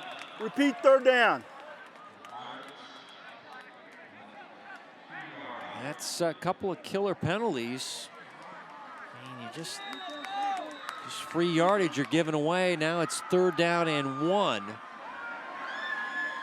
Platte County scrimmaging inside the 5, and now the snap is bad, and Green Valley, I think, has covered it up. Yes, they did. Oh, my goodness. A disaster for the Platte County offense. Jace Worthington, the Will linebacker, able to get this one, and turnover number 2 for Platte County on back-to-back drives. And that could do a lot of damage here in the 4th quarter. The snap, yeah. Well, you saw both guys going both guys, for it. yeah. You know, Gisler was just trying to make sure that the ball wasn't fumbled, and it's like they kind of both ran into each other there. And, yeah, just an unfortunate break there, but we've seen those high snaps all night.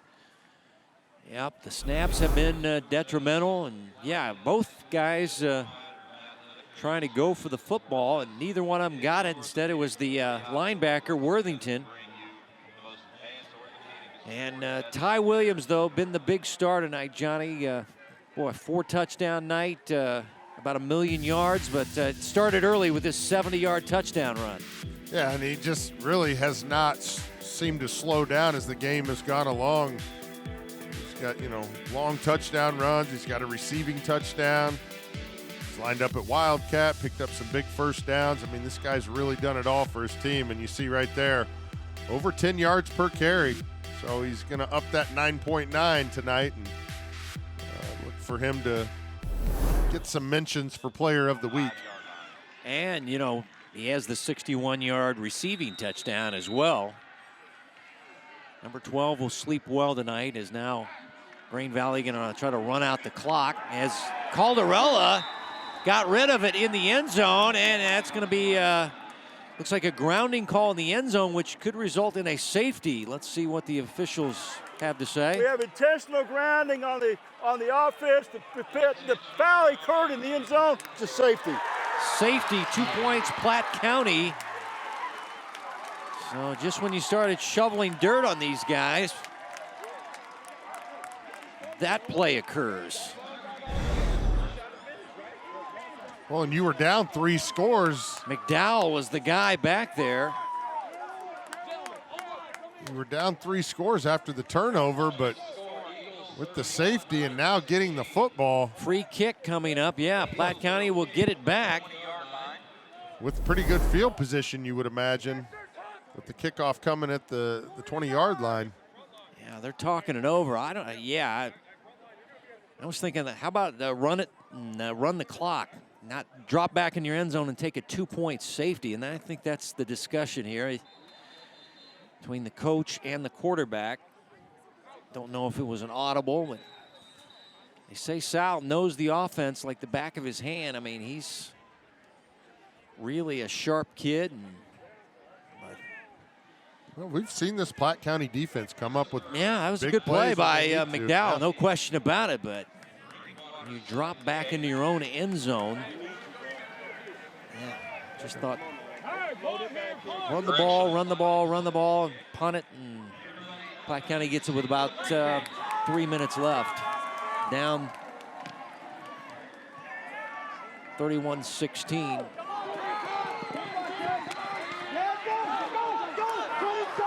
And a nice return on the free kick by Christopher. 25-yard return. Give Pirates the ball 1st and 10. From the Eagle, 45-yard line.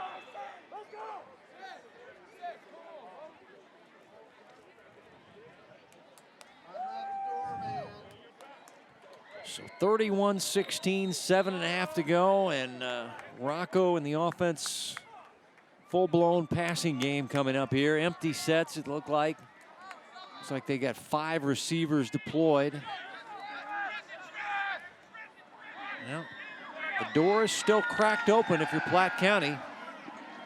And now Marriott scrambling, throwing, and it's intercepted. The door is now closed. Aaron Barr with the interception, and that's the 3rd turnover by the Pirates. So the cramps not bothering Aaron Barr. He's back out there and gets the interception. And let's see if we see Ty Williams running the football the rest of the way. Yeah, you see Marriott keeping his eyes downfield, trying to make something happen. Just does not see Barr standing there. And 2 interceptions now on the season for Barr. 2 interceptions on the night for the secondary for the Eagles. 1 by Harden, 1 by Barr, and then fumbled snap going in by Platte County. And let's see, any more passes? No. Ty Williams to run the football and Ty Williams to stay in bounds. Williams on the carry. Now Ty may want to get that, 3 Bills night, 300-yard rushing night, but he's closing in on that. yeah, I think the coaching staff, just told him if you're fighting for extra yards, make sure you got both hands on the ball. Yeah, we're not going to throw balls from our own end zone on play action, Sal. We're going to run it with 12 and keep the clock going, make them burn their last 2 timeouts, and go to 1-0 in conference play. Green Valley is the defending champions of this conference. They went 4-0 in the Suburban White. And now Sal going to eat it in the backfield. As this play is blown up. Number 42, Cale Bunce. Yeah, Bunce has had a nice game tonight. Cale is a backup player, but I feel like his playing time may be going up. He's made some nice defensive plays. That defensive coaching staff said he was going to be in the rotation, but I think the rotation may have got a few more reps for number 42. He's had a good game tonight. Well, and you like to see guys that continue to work hard and try and earn that playing time as the season goes along, rather than feel sorry for yourself and not try and give the effort to be a starter during practices. I know, by the way, another one of their super sophomores. And here's Williams. Spinorama, not enough for the first down. But you're forcing Platte County to use their timeouts. Punting team coming out for Grain Valley.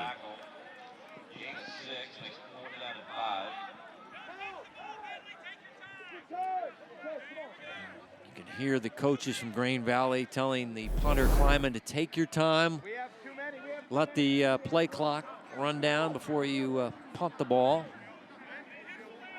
So once again, managing the clock in the 4th quarter. There's the star of the game, Ty Williams. He is the blocking guy. Man, what does this guy do? They're going to let this hit. Not a long punt. 32 yards, no return. And we will give it back to Platte County. Just over 5 minutes left. Down 31-16. Well, you're still in a 2-score ball game. This ball game not over. You're going to have to get a score with a 2-point conversion. Well, I think Grain Valley, they're going to play 15 points. Not quite prevent, but definitely keep everything in front of you. So Marriott's got to do a good job of completing passes, and receivers got to do a good job of trying to get out of bounds as much as they can. Got 5 minutes to go on the game clock here. Score. Say maybe the door was shut, but I think there's still, I see a little light in that door still as this pass is caught by Baskerville. He'll get to the 29-yard line. 3 or 4 yards on the play. Hurry up offense. Empty set. And 5 receivers going out on pass routes for Marriott, who's scrambling and now throwing this one into the Grain Valley bench, incomplete. And if you're Platte County, that's not a bad play. I mean, we've seen what Marriott can do when he extends the play. But that D line for Grain Valley kind of forcing. Yeah, getting him off the Marriott spot, yeah. You're trying to see what Grain Valley's doing, keep everything in front. As you saw, just passing those guys along as they come across the middle, just playing zone defense.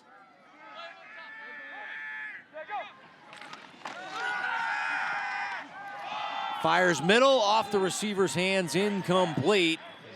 That was Mizell. And with the coverage was Brody Jones. That one on the hands. It had heat on it. It would have been a great catch. But yeah, it looked like he maybe jumped a little too early too, but good coverage. And now 4th down, and you're down 15, 4.5 to go. You're gonna have to go. And the 5 receivers in the pattern. Marriott, all kinds of time, firing down the field, and it's broken up, incomplete. Stormette knocking it away.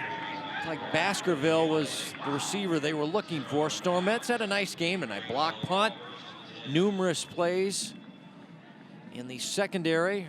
Rocco Marriott frustrated as he leaves the field, and ball over on downs to Grain Valley.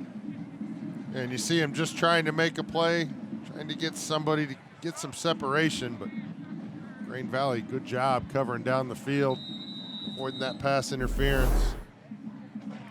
Well, the scouting report on Rocco Marriott, excellent athlete, passes the eye test 6'4", passing skills still need work, but can run the football and still very young, only a sophomore. So, but you definitely see what the college scouts are seeing at that live arm, and still think, you know, need to get the snap situation worked out for that young man. No quarterback wants looping snaps to him. It just messes up the whole timing of the play and gives the defense an advantage. So, well, it's just valuable experience to get out here as a sophomore, and you know, yep, most of your main guys on offense are also that. So, you know, you're not going to win every game. You got to be able to take this as a learning experience and get better with it. And that's what the coaching staff, well, it sounded like we kind of caught a glimpse of what some of the coaches are saying there. These guys are older, more experienced. We'll learn from it and move on. As here's Ty Williams, again rumbling, ran into his own blocker. He kind of fell down at the end there.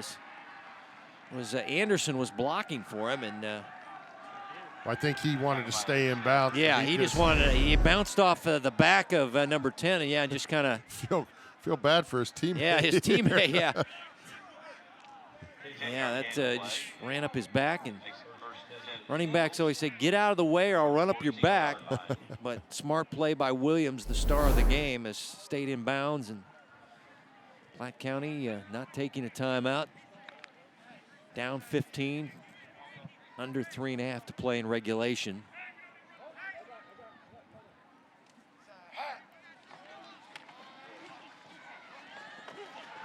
And here's Ty Williams to the pylon. No, he'll be marked out at the 1-yard line. Ty Williams trying to add to his big touchdown night here, just gets pushed out. I thought he got in just inside the I pylon. thought he did too, see but if that foot, well, see that? Yeah, you see that left let's foot. see here. It's gonna be his left foot that just touches inside that 1-yard line. Whoa! I would have given that one to him, but hey, man, the guy's got a plethora of touchdowns tonight. This Ty Williams, and now we're.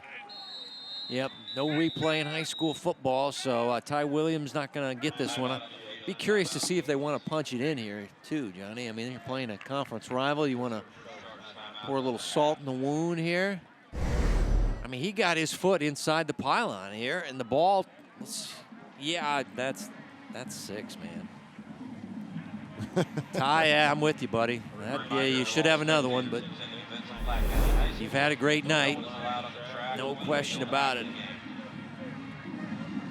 Of course, we're getting it in slow motion, and the officials have to make a call, and Well, if you do split-second action there on the field. But if you do the math here, they can take 2 minutes off the clock, so I'm Yeah. not sure that they're just going to kneel it.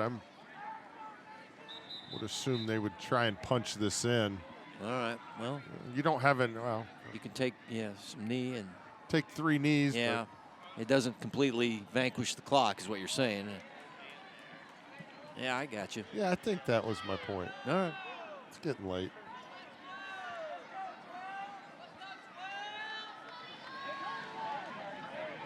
Well, you're going to have to be up late tomorrow. The Jayhawks are playing late at night in Las Vegas, aren't they? Or 9:30 Nevada or whatever, yeah. Or 9:30 kickoff. 9:30 start. Oh, well, we've had the 8:30 start in week 1, so yeah, just get used to staying up late. Now give it off to Williams, and he lowers his head and shoulders, and he will get that touchdown on the night. Another one. 1 yard. So let's see, Johnny, was it 5 for him, 4 rushing, 1 receiving? Pretty good night. Now he's a little shaken up here. Is coming off slowly on the field, but yeoman's work. Yeah, he's been the man tonight.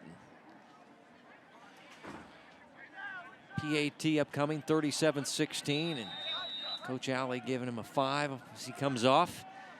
As PAT attempt by Drinkwater. Now this team, we mentioned that Grain Valley has been a scoring machine this year. They came in averaging 42. And that average will drop just a little bit, but 38 on the road at Platte County. Coach Alley's got to love it. Here's Ty Williams, 5th of the night. Yeah, deserving. I mean, looked like he had got in the play before, and I think his coach said, you know what, you deserve this one, and falls forward for 4th rushing touchdown of the night, 5th overall.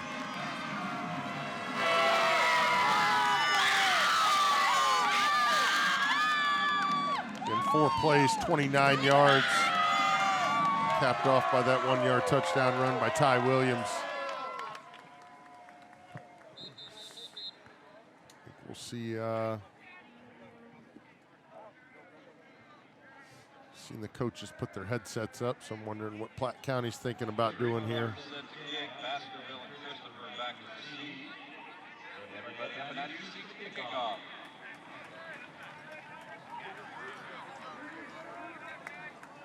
Baskerville, Christopher to await the kick of Drinkwater.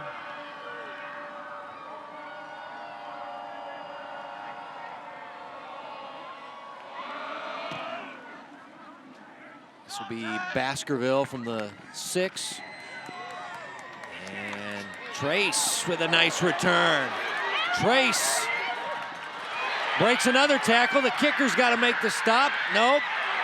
And now guys getting back on the play. Trace. Oh, man, what a return and a flag down on the tackle. Wow.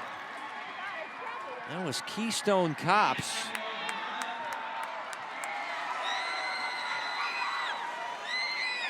Like 90 yards on the return, but the tackle might have been illegal here, as making the tackle from behind was Jackson Anderson, as Baskerville needs the oxygen tent. There it is, yep. So a horse collar tackle, and the ball will be half the distance. And they'll move it from the 4 to the 2 on the foul. nice return Horse collar by on the kicking Trace team. Baskerville, Field Wayne the moving forward, 3rd. half the distance to go from the end of the run. First down.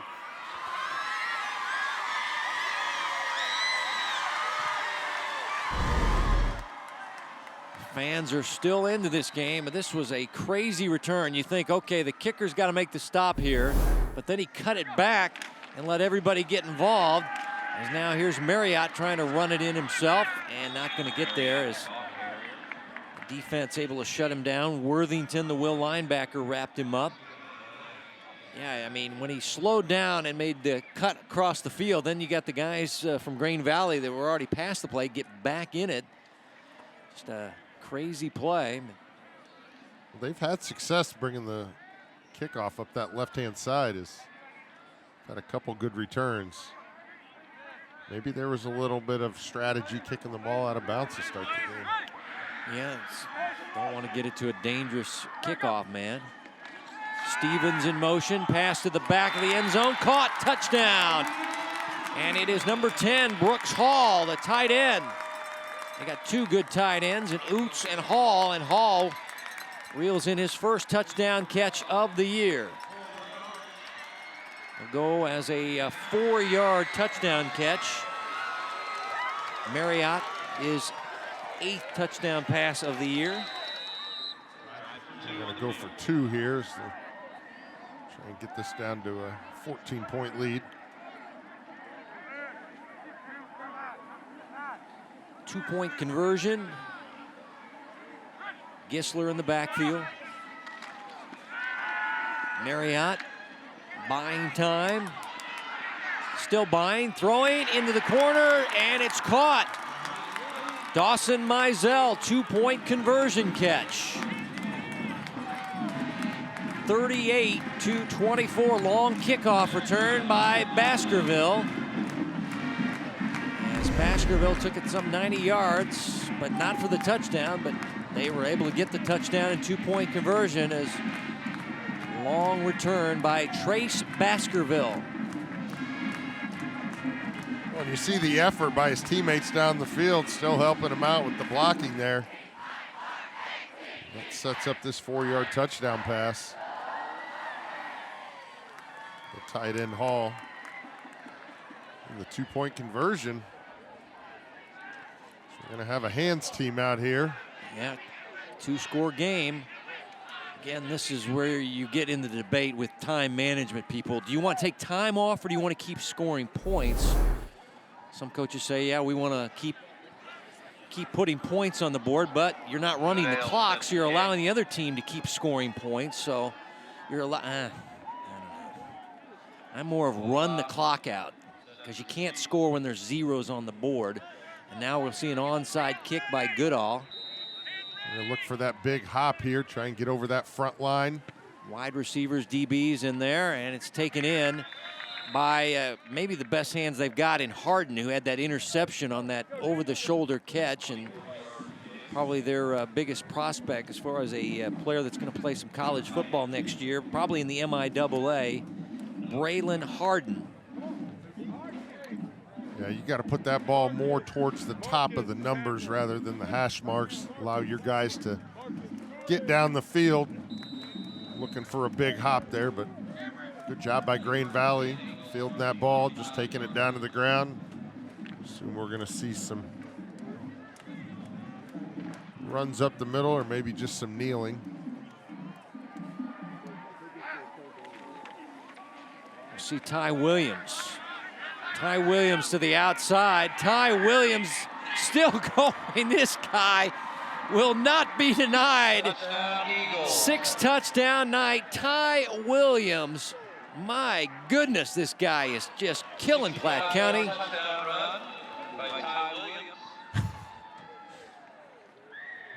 65 yards on this attempt. And Ty Williams, untackable. I mean, you can't tackle this guy tonight. I know the defense is tired in the fourth quarter, and well, extra point try coming up by Drinkwater.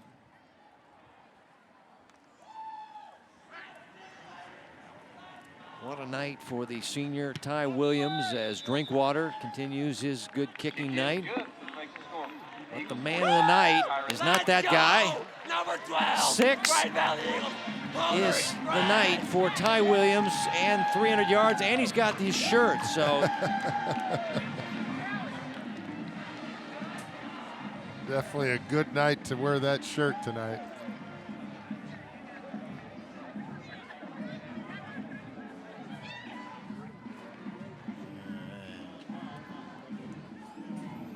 Yeah, this is a huge night. 367 and 6, 5 rushing and 1 receiving.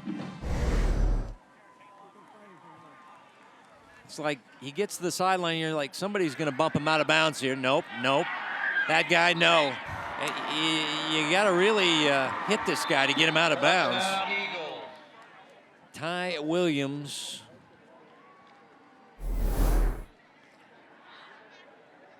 I have a feeling some player awards coming number 12's way next week. So get ready to talk to the media, Ty.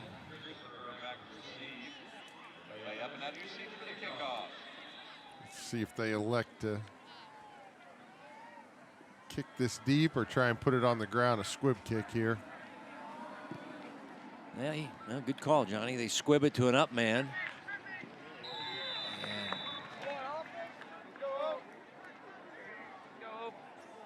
Still just under 2 minutes left in the game. That was Stamberski Jr. to return.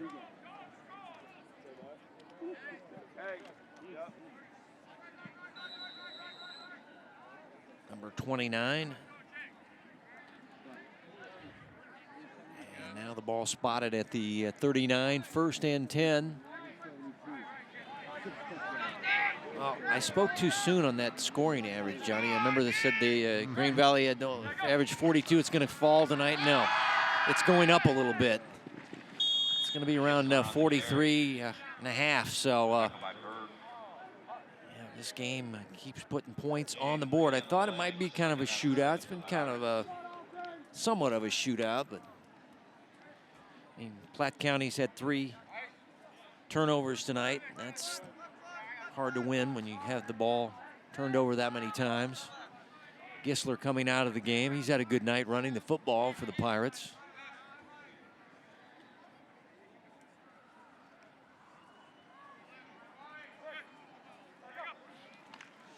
Again, the high snap. New running back in the ball game. It's going to be Isaiah Seymour, a junior running back, getting some late touches in the ball game. Worthington on the tackle. 3-yard gain of play makes it 3rd down and 4. 3rd down and 4 upcoming for Platte County. So they're going to suffer their first loss, drop to 3-1, 0-1 in suburban white play.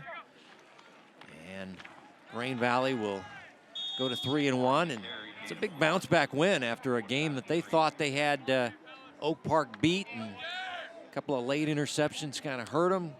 Northman come back, win at 32-31. That's one of those you'd like to have back.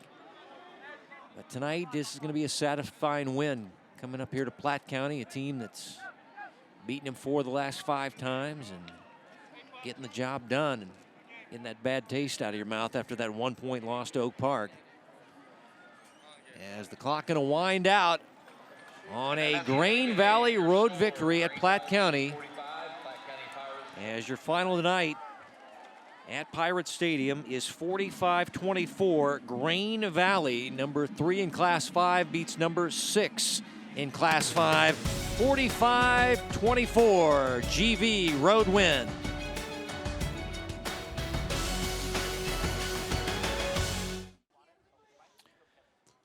Hy-Vee post game from Pirate Stadium, Platte County High School. Grain Valley wins at 45-24, and they keep up their big scoring night.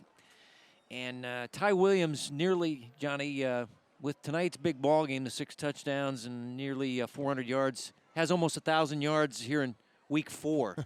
The guy, number 12, had a big night and a good bounce-back win after that tough loss to Oak Park for Grain Valley. Yeah, exciting night for Grain Valley, and give a lot of credit to his big boys up front. They did a good job of creating those running lanes for Ty Williams.